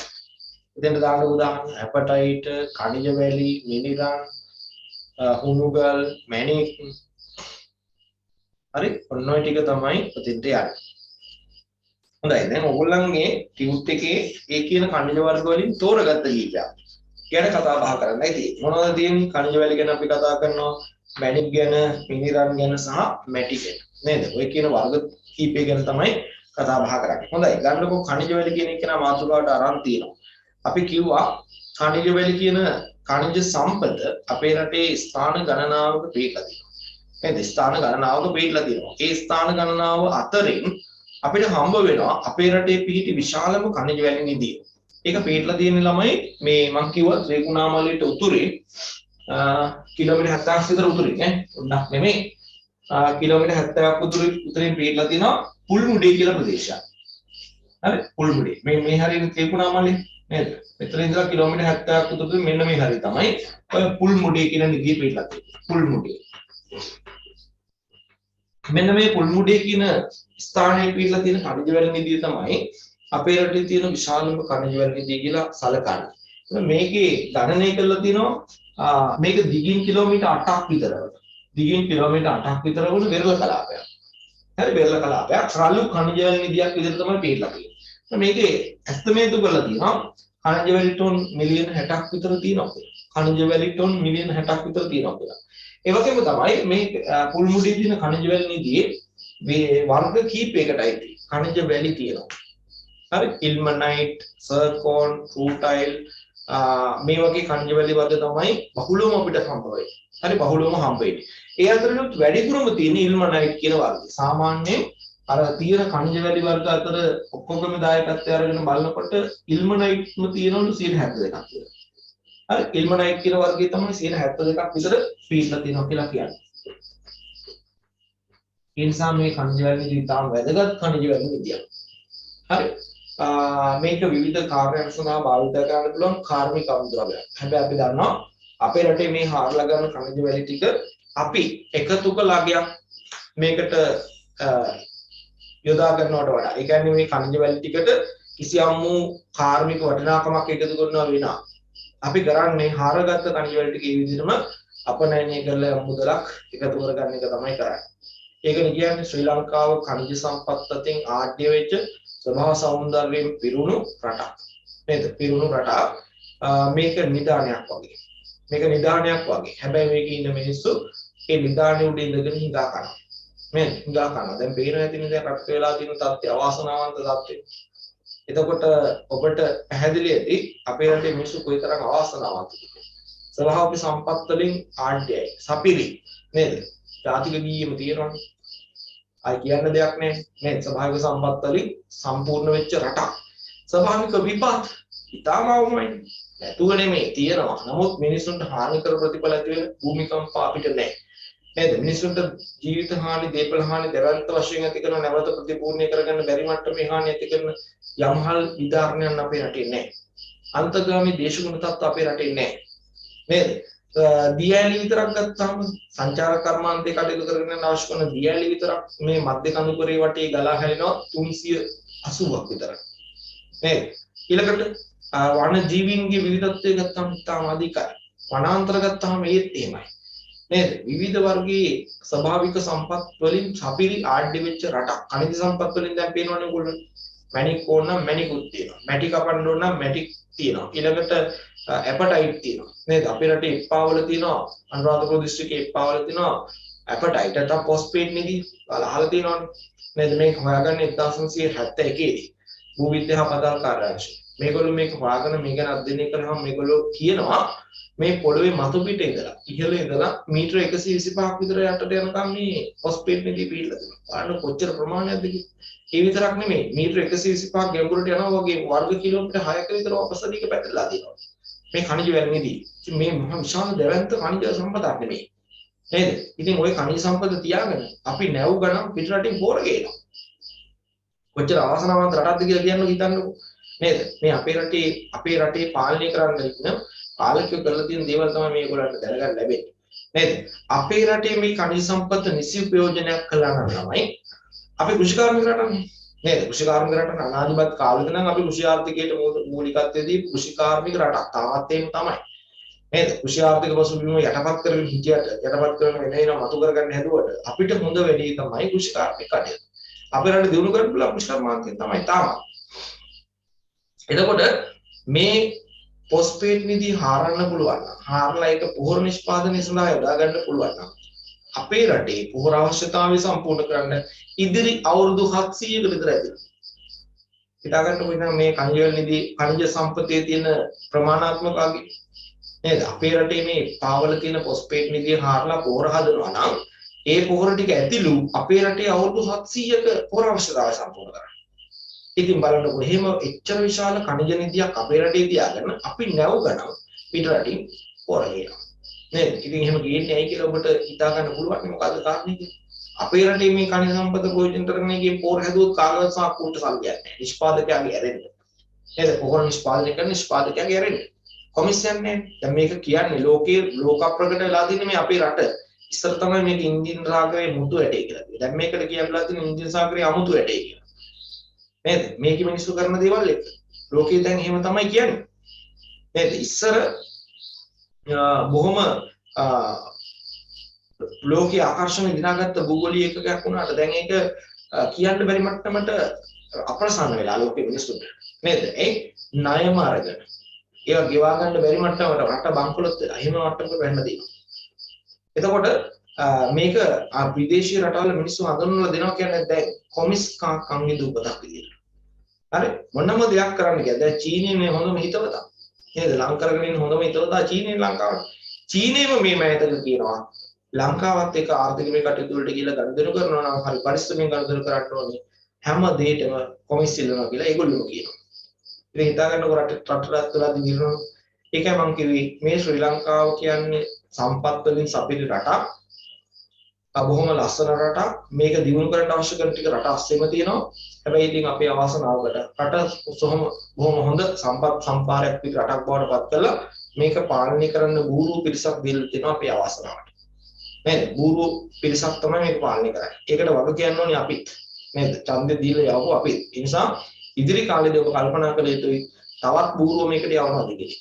නේද? මේ බූරුව යැවීමේ ප්‍රතිඵල දැන් අපි හොඳට අත්විඳිනවා. නේද? හොඳට අත්විඳිනවා. මම ඒසයි විස්තර කරන්න යන්නේ නැහැ. මම එකයි කිව්වේ රටේ ස්වභාවික සම්පත් වලින් අපේ රට ආඩ්‍ය වෙච්ච රටක්. මෙන්න බලන්න ඒක උදාහරණයක්. ඉල්මනයිට්ම තියෙනවා 72ක් කුල් මුඩේ කණිජ වල නිතිනවා. මේවා අපි හාරලා අමුද්‍රව්‍යයක් විදිහට පිටරටට යවනවා. නේද? අමුද්‍රව්‍යයක් විදිහට පිටරටට යවනවා. හැබැයි මේක කාර්මික අමුද්‍රව්‍යයක් විදිහට අපි පාවිච්චිට ගන්නේ නැහැ රට අස්සේ. හැබැයි පාවිච්චිට ගන්නවා නම් කොච්චර දේවල් හදන්න පුළුවන්. නේද? මේ කණිජ වල පාවිච්චි කරලා ලෝකේ මිල අධිකම යම් නිෂ්පාදනය කරන්න පුළුවන්. කළොත් අපි ඉල්මනයිට් විකුණන්නේ කිලෝ එකක් රුපියල් 500 නම් අපිට ඒ නිෂ්පාදනය කරගන්න පුළුවන් යමක් කරලා. නේද? ඒ භාණ්ඩ විකුණ ගන්න පුළුවන් තව විශාල මුදලකට. එහෙම ගැන හිතන්නේ නැහැ. ඒව ගැන හිතන්නේ නැහැ. ආර්ගන් ටික පිටරට යන එක තමයි කරන්නේ අමුදලක් විදියට. හොඳයි. ඔය කුල්මුඩේ නිදිය කියන්නේ මේ කතා කරන මෙතන විතරද කණිජ වැඩි සී. නැහැ. තව තියෙනවා. මෙන්න මේ බටහිර පැතිවලට එනකොට ප්‍රදේශ වලට එනකොට මේ දකුණට විත කලාප වලට යනකොට මේ ප්‍රදේශ වලක් තියෙනවා. මොනවද? මාරවිල, නාත්තණ්ඩිය, පොල්කොටුව, ඊළඟට කුදිරමලේ, කයිකාවල, කලිනුත් හම්බුණානේ කයිකාවල නේද? කයිකාවල මේ වගේ ස්ථාන ගණනාවක khනිජ වැලි සම්පත් පිහිටලා තියෙනවා. හැබැයි මතක තියාගන්න ඕනේ මෙන්න මේ පුල්මුඩි khනිජ වැලි නිදිය තරම් ප්‍රමාණය අතින් ගත්තාම විශාල සංචිතනයේ අනිත් තැන් එක්කවත් නැහැ. නේද? මොනවද අනිත් තැන් ගැන කිව්වේ? මාරවිල තියෙනවකෝ, නාත්තන්ඩිය තියෙනවකෝ, පොල්කොටුව තියෙනවකෝ, කුදිරමලේ තියෙනවකෝ, කයිකාවල තියෙනවකෝ නේද? මේ වගේ ස්ථාන රාශියක පිළිලා තියෙන ඒවා පුල්මුඩේ නිදිය තරම් විශාල ප්‍රමාණයකදී නෙමෙයි. එහෙනම් චුට්ටක් අපි khනිජ වැලි ගැන ලියමු. යන්න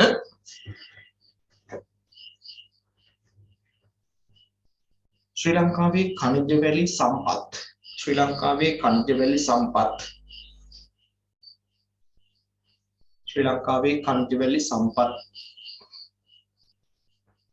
පිහිටි ස්ථාන අතර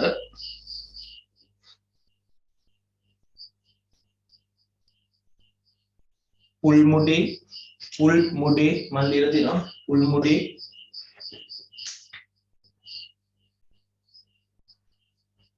කයිකාවල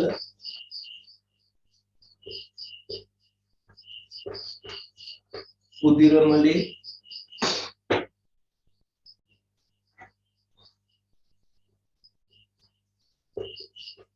පොල්කොටුව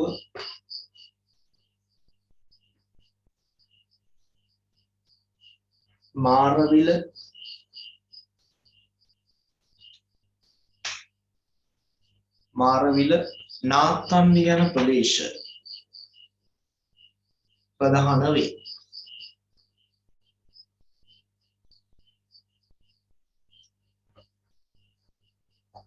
මේ අතරින් විශාලම khනිජ වැලි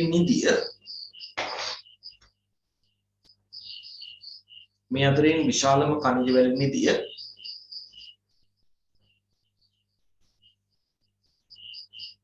ත්‍රිකුණාමලයට කිලෝමීටර් 70ක් උතුරින් පිහිටි. ත්‍රිකුණාමලයට කිලෝමීටර් 70ක් උතුරින් පිහිටි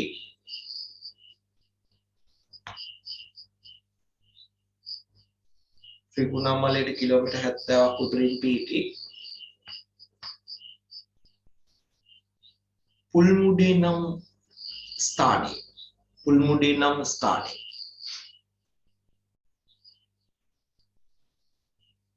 පිහිටා ඇත.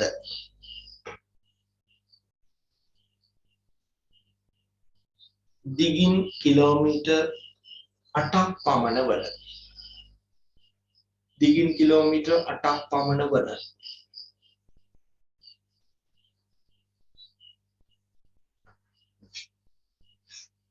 වෙරළ තීරයක දිගින් කිලෝමීටර් 8ක් පමණ වන වෙරළ තීරයක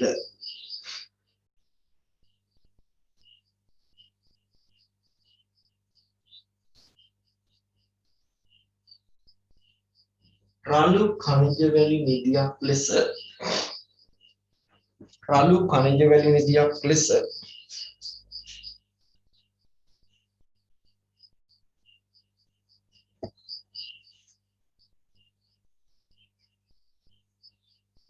පිහිටි මෙම ඛනිජ සංචිතයේ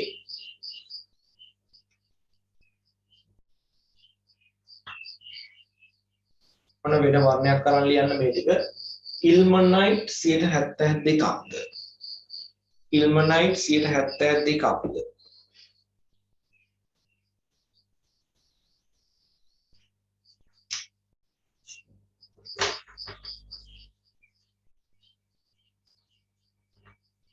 සර්කෝන් 10%ක්ද සර්කෝන් 10%ක්ද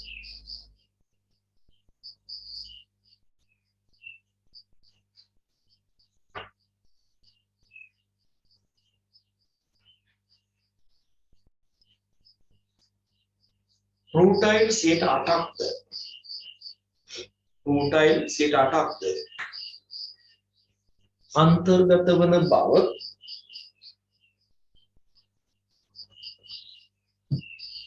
අන්තර්ගත වන බව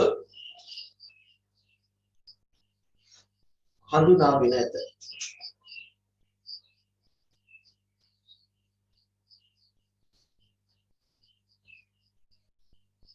හොඳයි දැන් පුතේ මේ දැන් කලින් මේ කියපු කයිකාවල මුද්‍රමලේ පොල්කොටුව මාරවිල නාත්තන්දිය වගේ තැන්වල ඛනිජ සම්පත් පිළිබඳව හඳුනාගෙන තියෙන අද කියන මේ දීර්ඝ කාලෙක ඉඳන් තියෙනවා කියලා හොයාගෙන තිබිච්ච කාරණා තමයි ඒ කිව්වේ.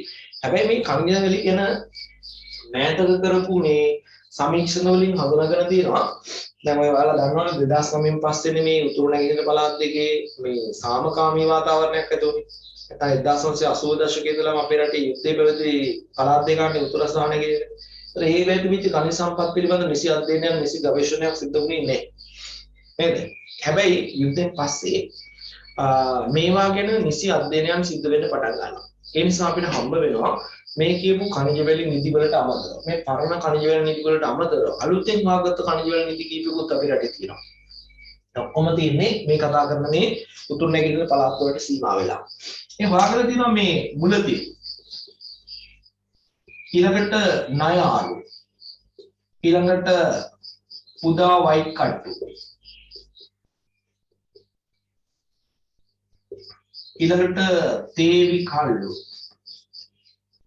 මෙන්න මේ කියන විරල කලාප ආශ්‍රිත ප්‍රදේශවලත් ඛනිජ වැලි නිදි තියෙනවා කියලා වර්තමානයේ වෙනකොට හොයාගෙන තියෙනවා. මේ මෑතක සිදු කරපු ඛනිජ වැලි සම්බන්ධ අධ්‍යයන වල තමයි මේ ප්‍රදේශات ඛනිජ වැලි පිහිටලා තියෙන ප්‍රදේශ කියලා හඳුනාගෙන තියෙන්නේ. අපි මේ කාරණේත් ඔතෙන්ට එකතු කරගන්න ඕනේ. මම හිතනවා තියෙන ඉඩ ප්‍රමාණවත් වෙයි කියලා.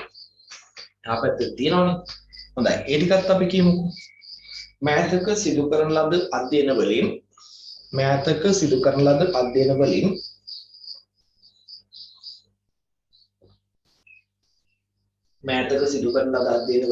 ඔන්න දැන් වෙන වර්ණයක් කරන් මේ ලයිස් ස්ටුඩියෝ මුලදීව් ණයාරු පුදාවයි කට්ටු තීවි කල්ලු ණයාරු මුලදීව් පුදාවයි කට්ටු තීවි කල්ලු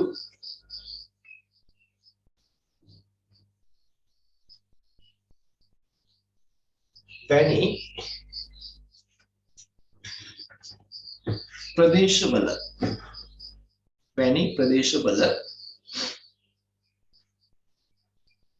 ඛනිජ වැලි සම්පත් පිහිටා ඇති බව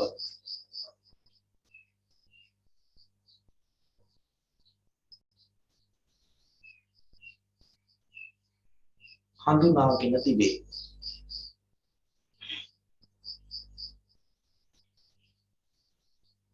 හඳුනාගෙන තිබේ.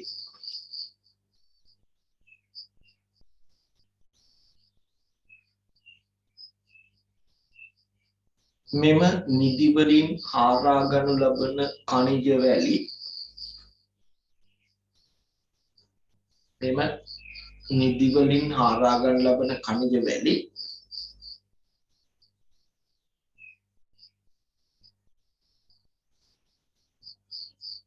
කාර්මික අමුද්‍රව්‍යයක් ලෙස අපනයනය කිරීම කාර්මික අමුද්‍රව්‍යයක් ලෙස අපනයනය කිරීම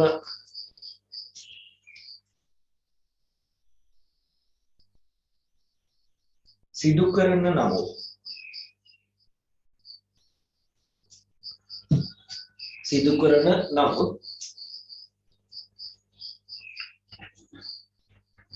කාර්මික අමුද්‍රව්‍යයක් ලෙස දේශීයව සිදු කරන පරිභෝජනය කාර්මික අමුද්‍රව්‍යයක් ලෙස දේශීයව සිදු කරන පරිභෝජනය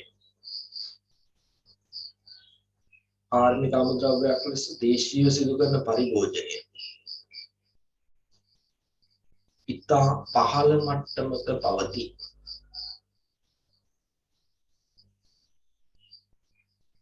තාම පහළ මට්ටමක පවතී. හොඳයි. එහෙනම් අපි කතා බහ කළේ ඔය අපේ රටේ තියෙන ඛනිජ වැලි කියන ස්වභාවික සම්පත පිළිබඳව, ඛනිජ සම්පත පිළිබඳව. අපි ඊළඟට යන අපේ ලයිස්තුවේ තියෙන්නේ ඊළඟට මැණික් ගැන. නේද? මැණික් ගැන අපි දන්න අපිට බොහොම සමීප ඛනිජ සම්පතක්. අපේ රටේ තියෙන මැණික් සම්පත නිර්මාණය වෙලා තියෙනවා කියලා කියන්නේ හොයාගෙන තියෙනවා. අපි දන්නවානේ භූකාල දර්ශකය ගැන යම් කතාවක් නේද? භාෂාව ගැන කතා කරනකොට අපි කතා කළා භූකාල දර්ශකය කියලා දෙයක්. අන්නේ භූකාල දර්ශකයට අනුව එක්තරා කාලවකවානුවක් තියෙනවා මේ ප්ලයිස්ටොසීන. මේ ප්ලයිස්ටොසීන කියන්නේ අදට අවුරුදු 28000කට පෙර ගෙවිච්ච කාලේ. වසර 28000කට පෙර ගෙවුණු කාලේ තමයි මේ ප්ලයිස්ටොසීන කියලා කියන්නේ. ලංකාවේ අපේ හම්බ වෙන මේ මැණික් කිල්ලම් නිර්මාණය වෙලා තියෙනවා කියන්නේ මෙන්න මේ අවුරුදු 28000කට පෙර ගෙවි ගිය මේ ප්ලයිස්ටොසීන කාල සීමාවයි. හරි ප්ලයිස්ටොසීන කාල සීමාව කියලා තමයි පාඩක තියෙන්නේ. එතකොට මේ මැණික් කිල්ලම් වලින් 80%ක් ලංකාවේ තියෙන මැණික් කිල්ලම් වලින් 80%ක්ම පිටලා තියෙන ළමයි මේ සබරගම් පළාත. දැන් ඔබ දන්නවා සබරගම් පළාතටයි තියෙන දිස්ත්‍රික්ක දෙකයි තියෙන්නේ. නේද? දෙකයි තියෙන්නේ කෑගල්ල සහ රත්නපුර. එතකොට මේ 80%ක් මැණික් කිල්ලම් තියෙන රත්නපුරේ. මේ සබරගමේ. ඒකිනුත් අපි දන්නවා වැඩි ප්‍රමාණයක් රත්නපුර දිස්ත්‍රික්කයට සීමා වෙලා තියෙනවා. නේද? නිවිතිගල, කලවාන, අයගම, ඊළඟට කුරුවිට, පැල්මඩුල්ල, ඇහැලියගොඩ මේ වගේ ප්‍රදේශවල තමයි වැඩිපුරම මැණික් සම්පතේ පිහිටීම සිද්ධ වෙලා තියෙන්නේ. එතකොට අපිට වැදගත් කාරණයක් තියෙන්නේ දේශීයව හම්බ වෙන මැණික් කිල්ලම් වලින් 80%ක්ම රත්නපුරේ. එතකොට ඉතුරු 120 කොහෙද තියෙන්නේ? ඉතුරු 120 කොහෙද තියෙන්නේ කියන එක තමයි අපිට හොයාගන්න වෙන්නේ. අපි මේ අර 180 ගැන මේ හොඳින් දරුවා. අර 120 පිටලා තියෙන සබර්ගමෙන් පිටස්තර මොනවද මේ දැන්? අපිට හම්බ වෙන පොළොන්නරුවට ගියාම බකමෝන. නේද? මැණික් කිල්ලම් තියෙනවා. මැණික් හම්බ වෙනවා. බකමෝන. ඊළඟට ඇලහැර. ඒත් මැණික් කිල්ලම් පිටලා තියෙනවා. සබර්ගමෙන් පිටස්තර. ඊළඟට මොනරාගලට ගියාම බඩල් කුඹුරේ මැණික් හම්බ වෙනවා. ඊළඟට මොනරාගල දිස්ත්‍රික්කයේ ඔක්කම්පිටියේ මැණික් හම්බ වෙනවා.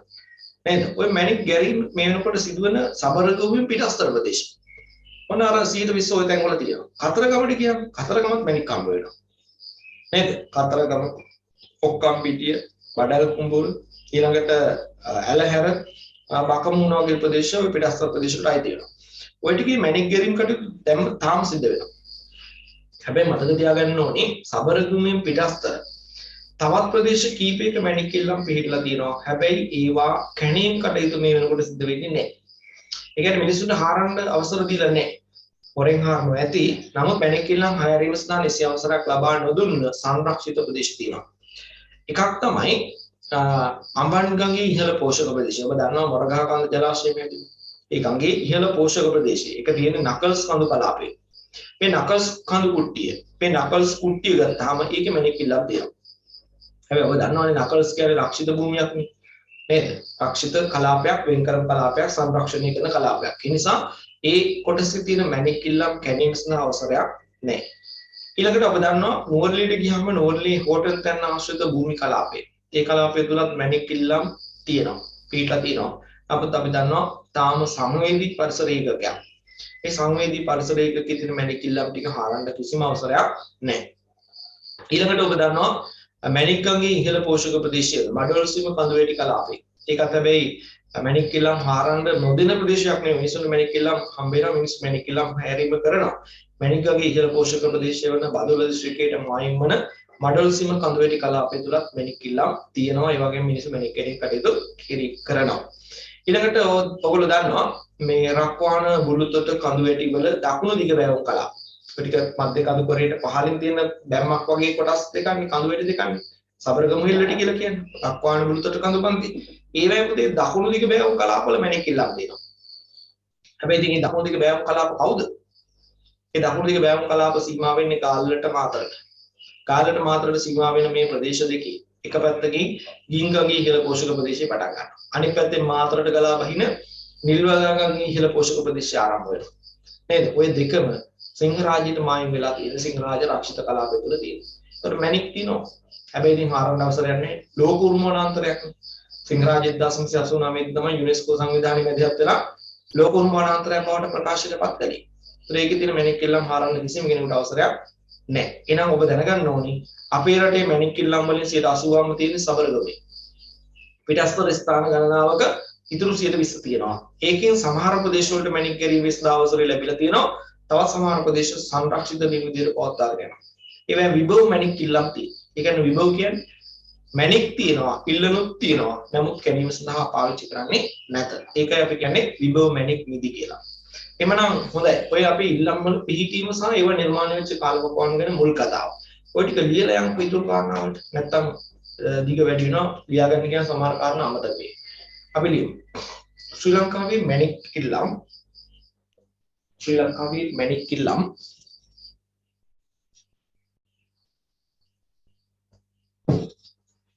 අදට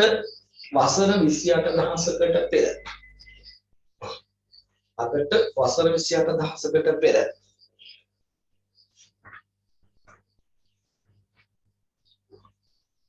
අදට වසර 28000කට පෙර ප්ලයස්ටොසීන කාල සීමාවේ නිර්මාණය වූ ඒවා ලෙස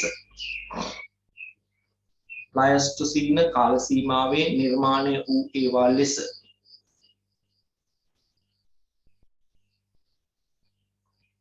ප්ලයස්ටොසීන කාල සීමාවේ නිර්මාණය වූ ඒවා ලෙස හඳුනාගෙන තිබේ.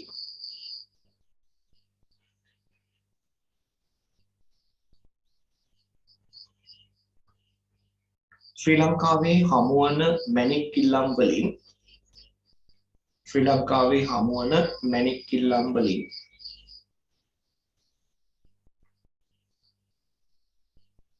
80%ක් සබරගමු පළාත තුල පිහිටා තිබේ. සබරගමු පළාත තුල පිහිටා තිබේ.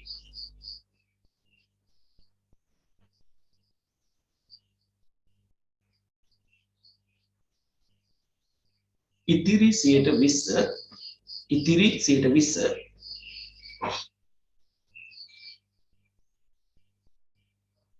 බකමූණ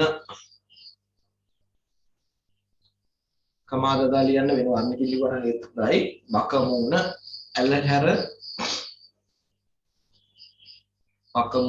ඇලහැර ඔක්කම්පිටිය බඩල් කුඹුර කතරගම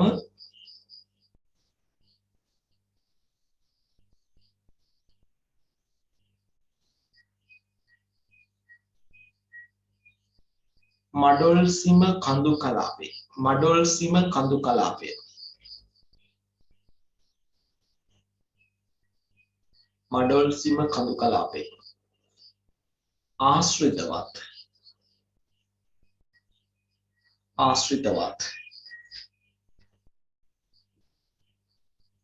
විභව මැණික් නිදි කීපයක් වන විභව මැණික් නිදි කීපයක් වන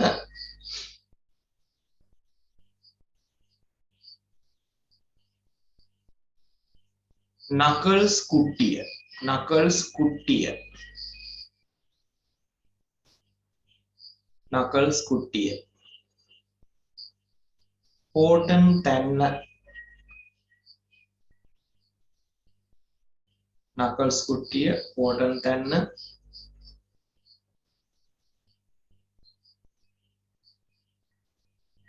සබරගමු හෙල්බැටිවල දකුණු දිග බෑවුම් කලාව සබරගමු හෙල්බැටිවල දකුණු දිග බෑවුම් කලාප ආශ්‍රිතවද පිහිටා තිබේ ආශ්‍රිතවද පිහිටා තිබේ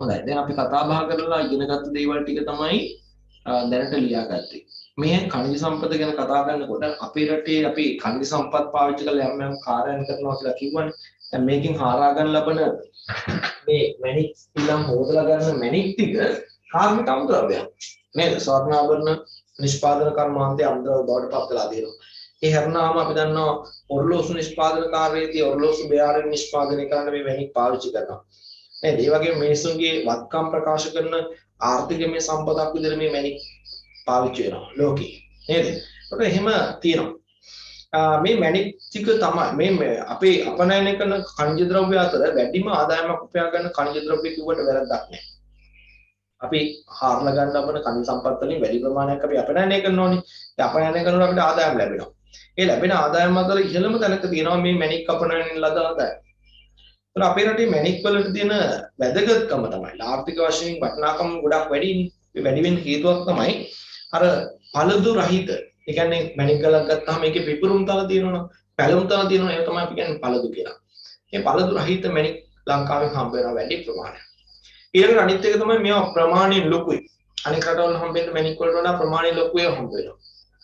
දැන් අපිට පහුගිය කාලේ දකින්න ලැබෙන්නේ නැති හම්බෙච්ච මැණික් වල විශාලත්වය නේද කිලෝ ගණන් බර ඒවා තමයි හම්බ වෙන්නේ.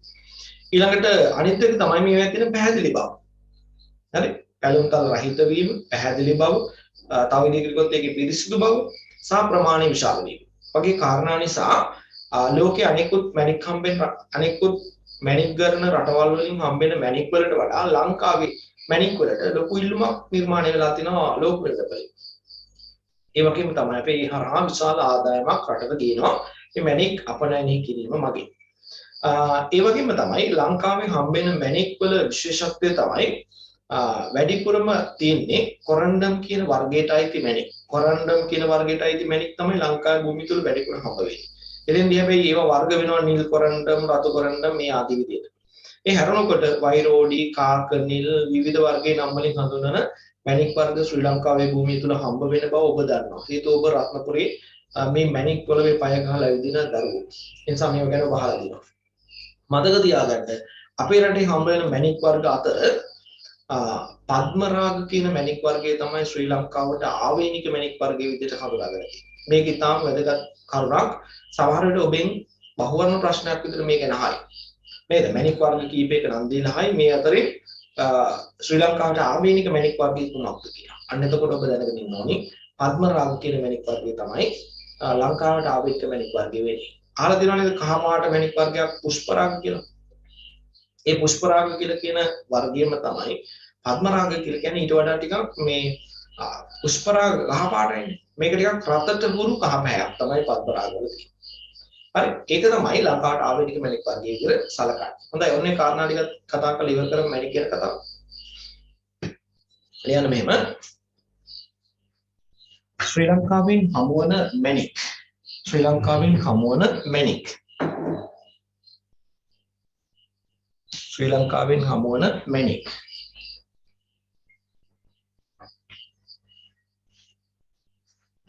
ප්‍රමාණයෙන් විශාල ඒවා වීම ප්‍රමාණයෙන් විශාල ඒවා වීම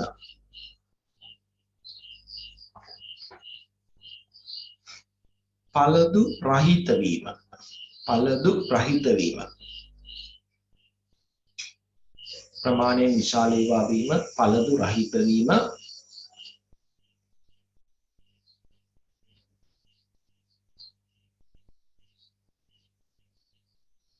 පිරිසිදු වීම, පිරිසිදු ඒවා වීම, පිරිසිදු ඒවා වීම වැනි ගුණාංග නිසා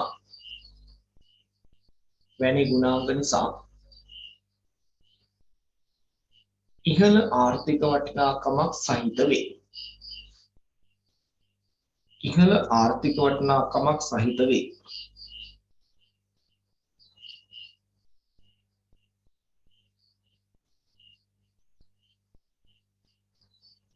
මෙම මැණික් වර්ග අතර සුලභම මැණික් වර්ගය වන්නේ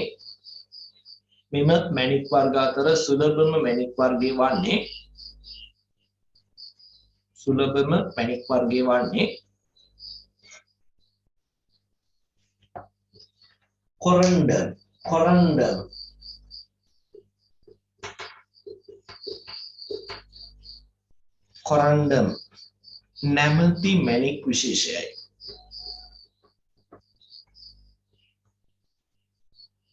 මේවා නිල් කොරන්ඩම් සහ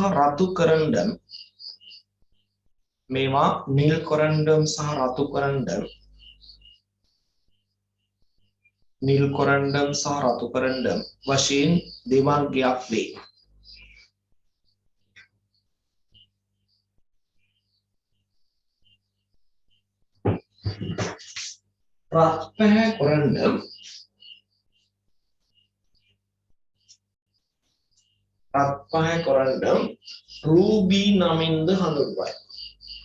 රත්පැහැ කොරන්ඩම් රූබී නමින්ද හඳුන්වයි.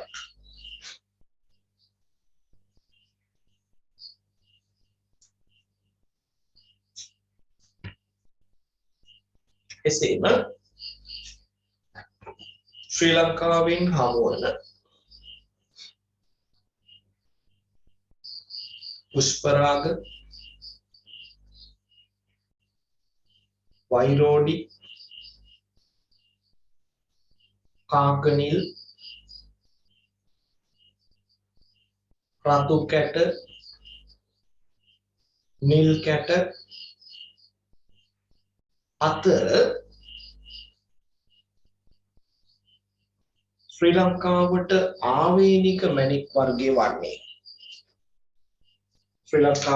ආවේනික මැණික් වර්ගය වන්නේ වෙන වර්ණකින් ලියන්න පද්ම රාග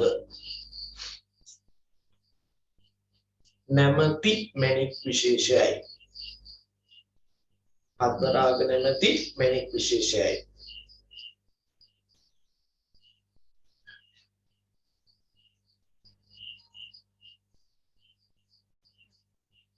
හොඳයි. ඊළඟට පුතේ අපි යමු ඊළඟ කණි සම්පත ගැන කතා කරන්න.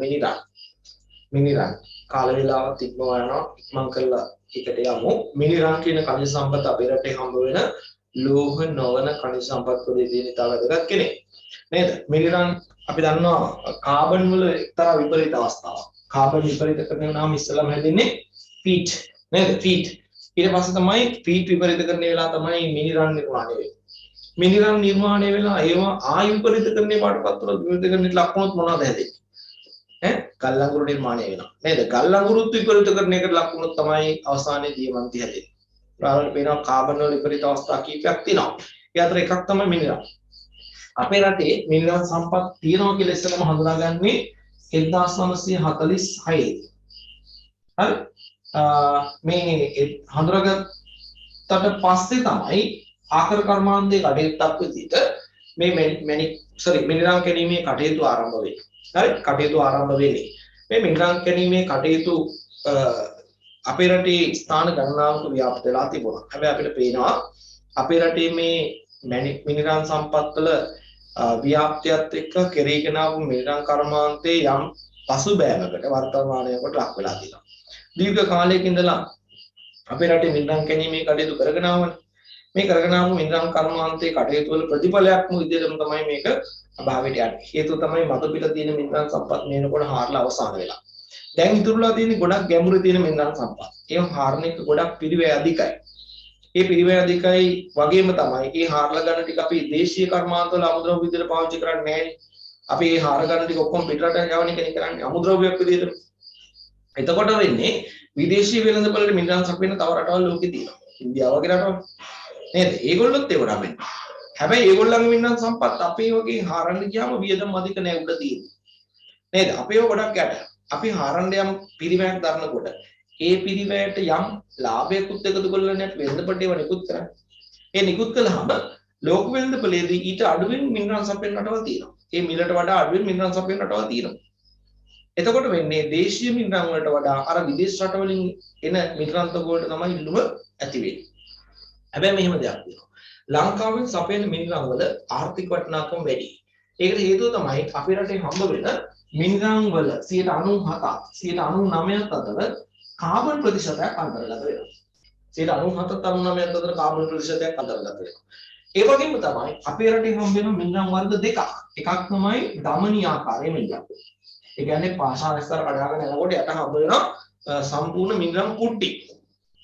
මෙන්න මේ කුට්ටි ආකාරයේ මිනරල් වලට තමයි අපි කියන්නේ දමනී මිනරල්. අනිත් එක තමයි ඔයගොල්ලෝ දැකලත් ඇති පාෂාණ පාංශු ස්තර කඩාගෙන යනකොට හම්බ වෙන පතුරු ආකාරයේ මිනරල්. ඒවට අපි කියනවා තලාතු මිනරල්. තලාතු නැත්නම් තව නමක් කියනවා මිසරි මිනරල්. මේ වර්ග දෙකක් විදිහට හම්බ වෙනවා. ඒ වගේම තමයි මේ වර්ග දෙකේම කාබන් ප්‍රතිශතය ගොඩක් වැඩි. 97.99 අතර තියෙනවා. මේ වර්ග දෙකෙනුත් වැඩිම කාබන් ප්‍රමාණයක් තියෙන මෙන්න මේ කුට්ටි ආකාරයේ මිනරල්. ඒ නිසා ලෝක වෙළඳපොළේදී මේ කුට්ටි ආකාරයේ දමනි මිනරල් වලට ලොකු ඉල්ලුමක් නිර්මාණය වෙලා තියෙනවා. අපේ රටේ පළාත් පරිපාලනීය වශයෙන් ගත්තාම 9ක් තියෙනවා. ඒ 9න් පළාත් 7ක විවිධ ප්‍රදේශවල මේ මිනරල් සම්පත් ව්‍යාප්ත වෙලා තියෙනවා. හැබැයි ඒ ව්‍යාප්ත වෙලා තිබුණාට අද වෙනකොට කැඩිට් කටයුතු අභාවයට ගිහිල්ලා පතල් 3ක් විතරයි මේ වෙනකොට මෑතකදී ක්‍රියාත්මක තත්ත්වයේ පවතින්නේ. ඒකිනුත් දැන් ආරංචි තවත් පතලයක් අකර්මණ්‍ය වෙලා කියන කතාව. ඒ කියන්නේ සක්‍රීය පතල් දෙකක් හෝ තුනක් තමයි අපේ රටේ මේ වෙනකොට තියෙන්නේ. ඒ තුනෙනොත් දෙකක්ම කුරුණෑගල දිස්ත්‍රික්කයටත් අනිත් එක කෑගල්ල දිස්ත්‍රික්කයටත් සීමා වෙලා තියෙනවා. හොඳයි මම හිතනවා කාල වේලාව මැදිගේ මේ ටික ලියාගන්න. පොඩි සඳහනක් කරගමුකෝ අපිට ඉතුරු තියෙන කාලේ පාවිච්චි කරලා. ලියන්න.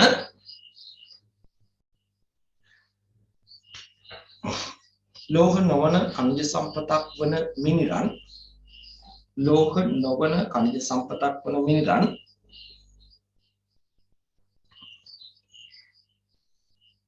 ශ්‍රී ලංකාවේ ප්‍රදේශ රාශියක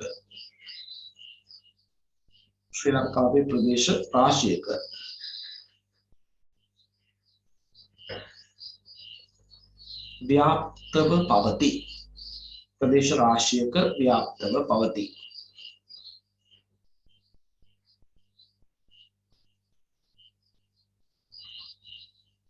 ශ්‍රී ලංකාවේ මිනිරන් වල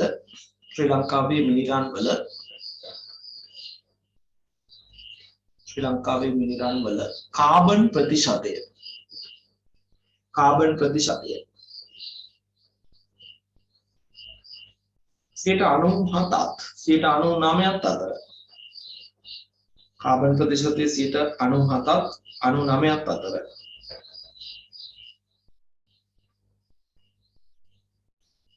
ඉහළ මට්ටමක පවතින අතර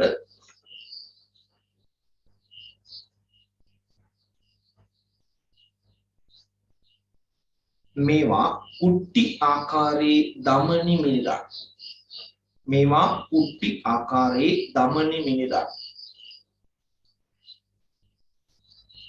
කුට්ටි ආකාරයේ දමනි මිනිරන්.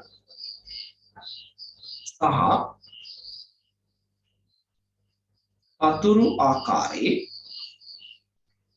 පතුරු ආකාරයේ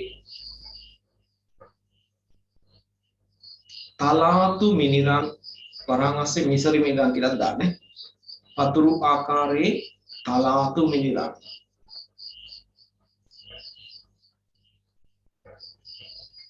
වශයෙන් වර්ග දෙකක් හඳුනාගත හැකිය.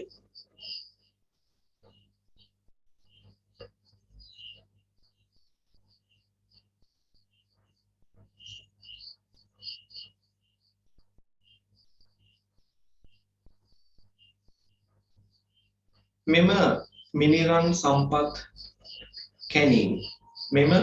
සම්පත් කැණීම් දීර්ඝ කාලයක සිට සිදු කරනු ලැබූ නිසා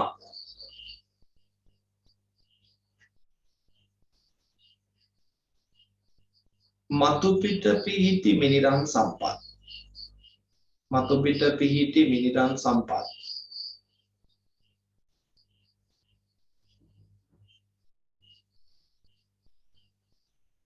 කැණීමත් සමග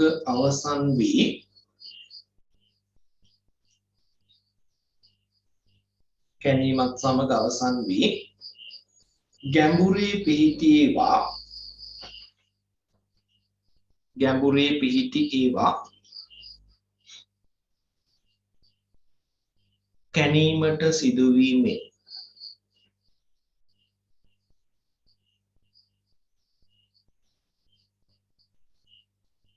පිරිවැය අධික කාර්යයක් බවට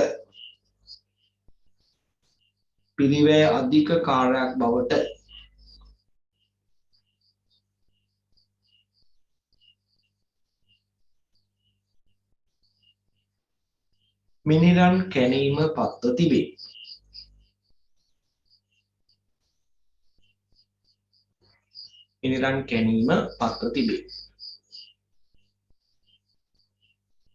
ඒ නිසා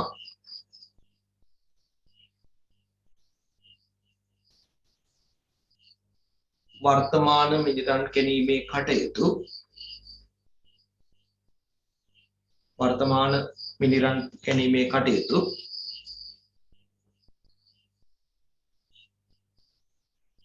කුරුණෑගල දිස්ත්‍රික්කයේ පතල් දෙකකටත්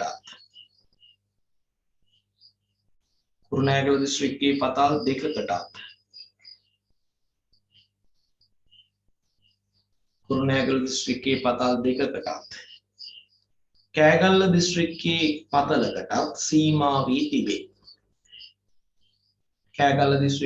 පතලකටත් සීමා වී තිබේ.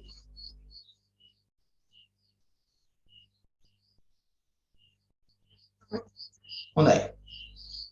එහෙමනම් මිනිරන් ගැන කතාවත් ඔතනින් අවසන් කරනවා. අපිට තවත් එක ඛනිජ සම්පතක් පිළිබඳ කතාව ඉතුරු වුණා. මැටි කියන ඛනිජ සම්පත පිළිබඳ. ඒක මැටි වර්ග 3ක් ගැන කතා බහ කරන්න තියෙනවා.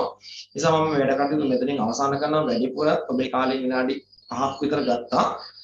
සමහර විට දැන් ලහිලයියේ සූදානම් වෙන්න වෙලා ඇති. අද දවස ක්ලාස් වලට යන්න හැම ඒ නිසා මම මේ කටයුතු වලට අවස්ථාව දෙනවා. මමත් සූදානම් වෙන්න ඕනි ඇගේම් කටයුතු වලට යන්න. ඒ වගේ කාරණා නිසා ඔබෙන් ගත්ත කාලය මෙතනින් අවසන් කරනවා. ඒ වගේම ගිය සතියේ පන්තියේ ඉවරලා ඒ සැනින්ම වීඩියෝ එක YouTube channel එකට අප්ලෝඩ් කරලා ඔබට link එක එවුවා. ඒ වගේම මේකත් එවනවා. මොනවා හරි දෙයක් අතරමඟදී කරගන්න බැරුණා නම් නෝට් ලියා ගන්න බැරුණා නම් කලබල වෙන්න අවශ්‍ය නැහැ. ඒක බලලා නැවත වැඩ කරන්න පුළුවන්. සිග්නල් ප්‍රශ්න තිබිච්ච සමහරවන්ට ගිය සතියේ ඒක මම හිතන්නේ උපකාරී වෙන්න ඇති මේ වැඩ කටයුතු කරගෙන යන්න. හොඳයි එහෙමනම් මොන හරි ගැටලුවක් තියෙනවද පුතේ මේ පන්ති අද දවසේ මෙතනින් වැඩ කටයුතු අවසන් කරන්න කලින් මොන හරි අහන්න දෙයක් තියෙනවා නම් ඔබට අවස්ථාවක් තියෙනවා අහන්න.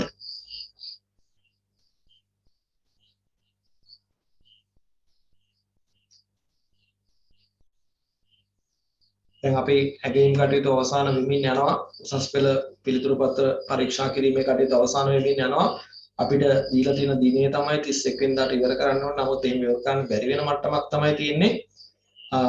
අපි බලමු ළමන සතිය බොහෝ විට අපිට සාමාන්‍ය පරිදි පන්තියට ඇවිල්ලා වැඩ කටයුතු කරගෙන යන්න පුළුවන් වෙයි. හොඳයි එහෙනම් මේ අදට වැඩ කටයුතු මෙතනින් අවසන් කරන ඔබ සියලු දෙනාටම සුබ දවසක් වේවා. ආයුබෝවන්.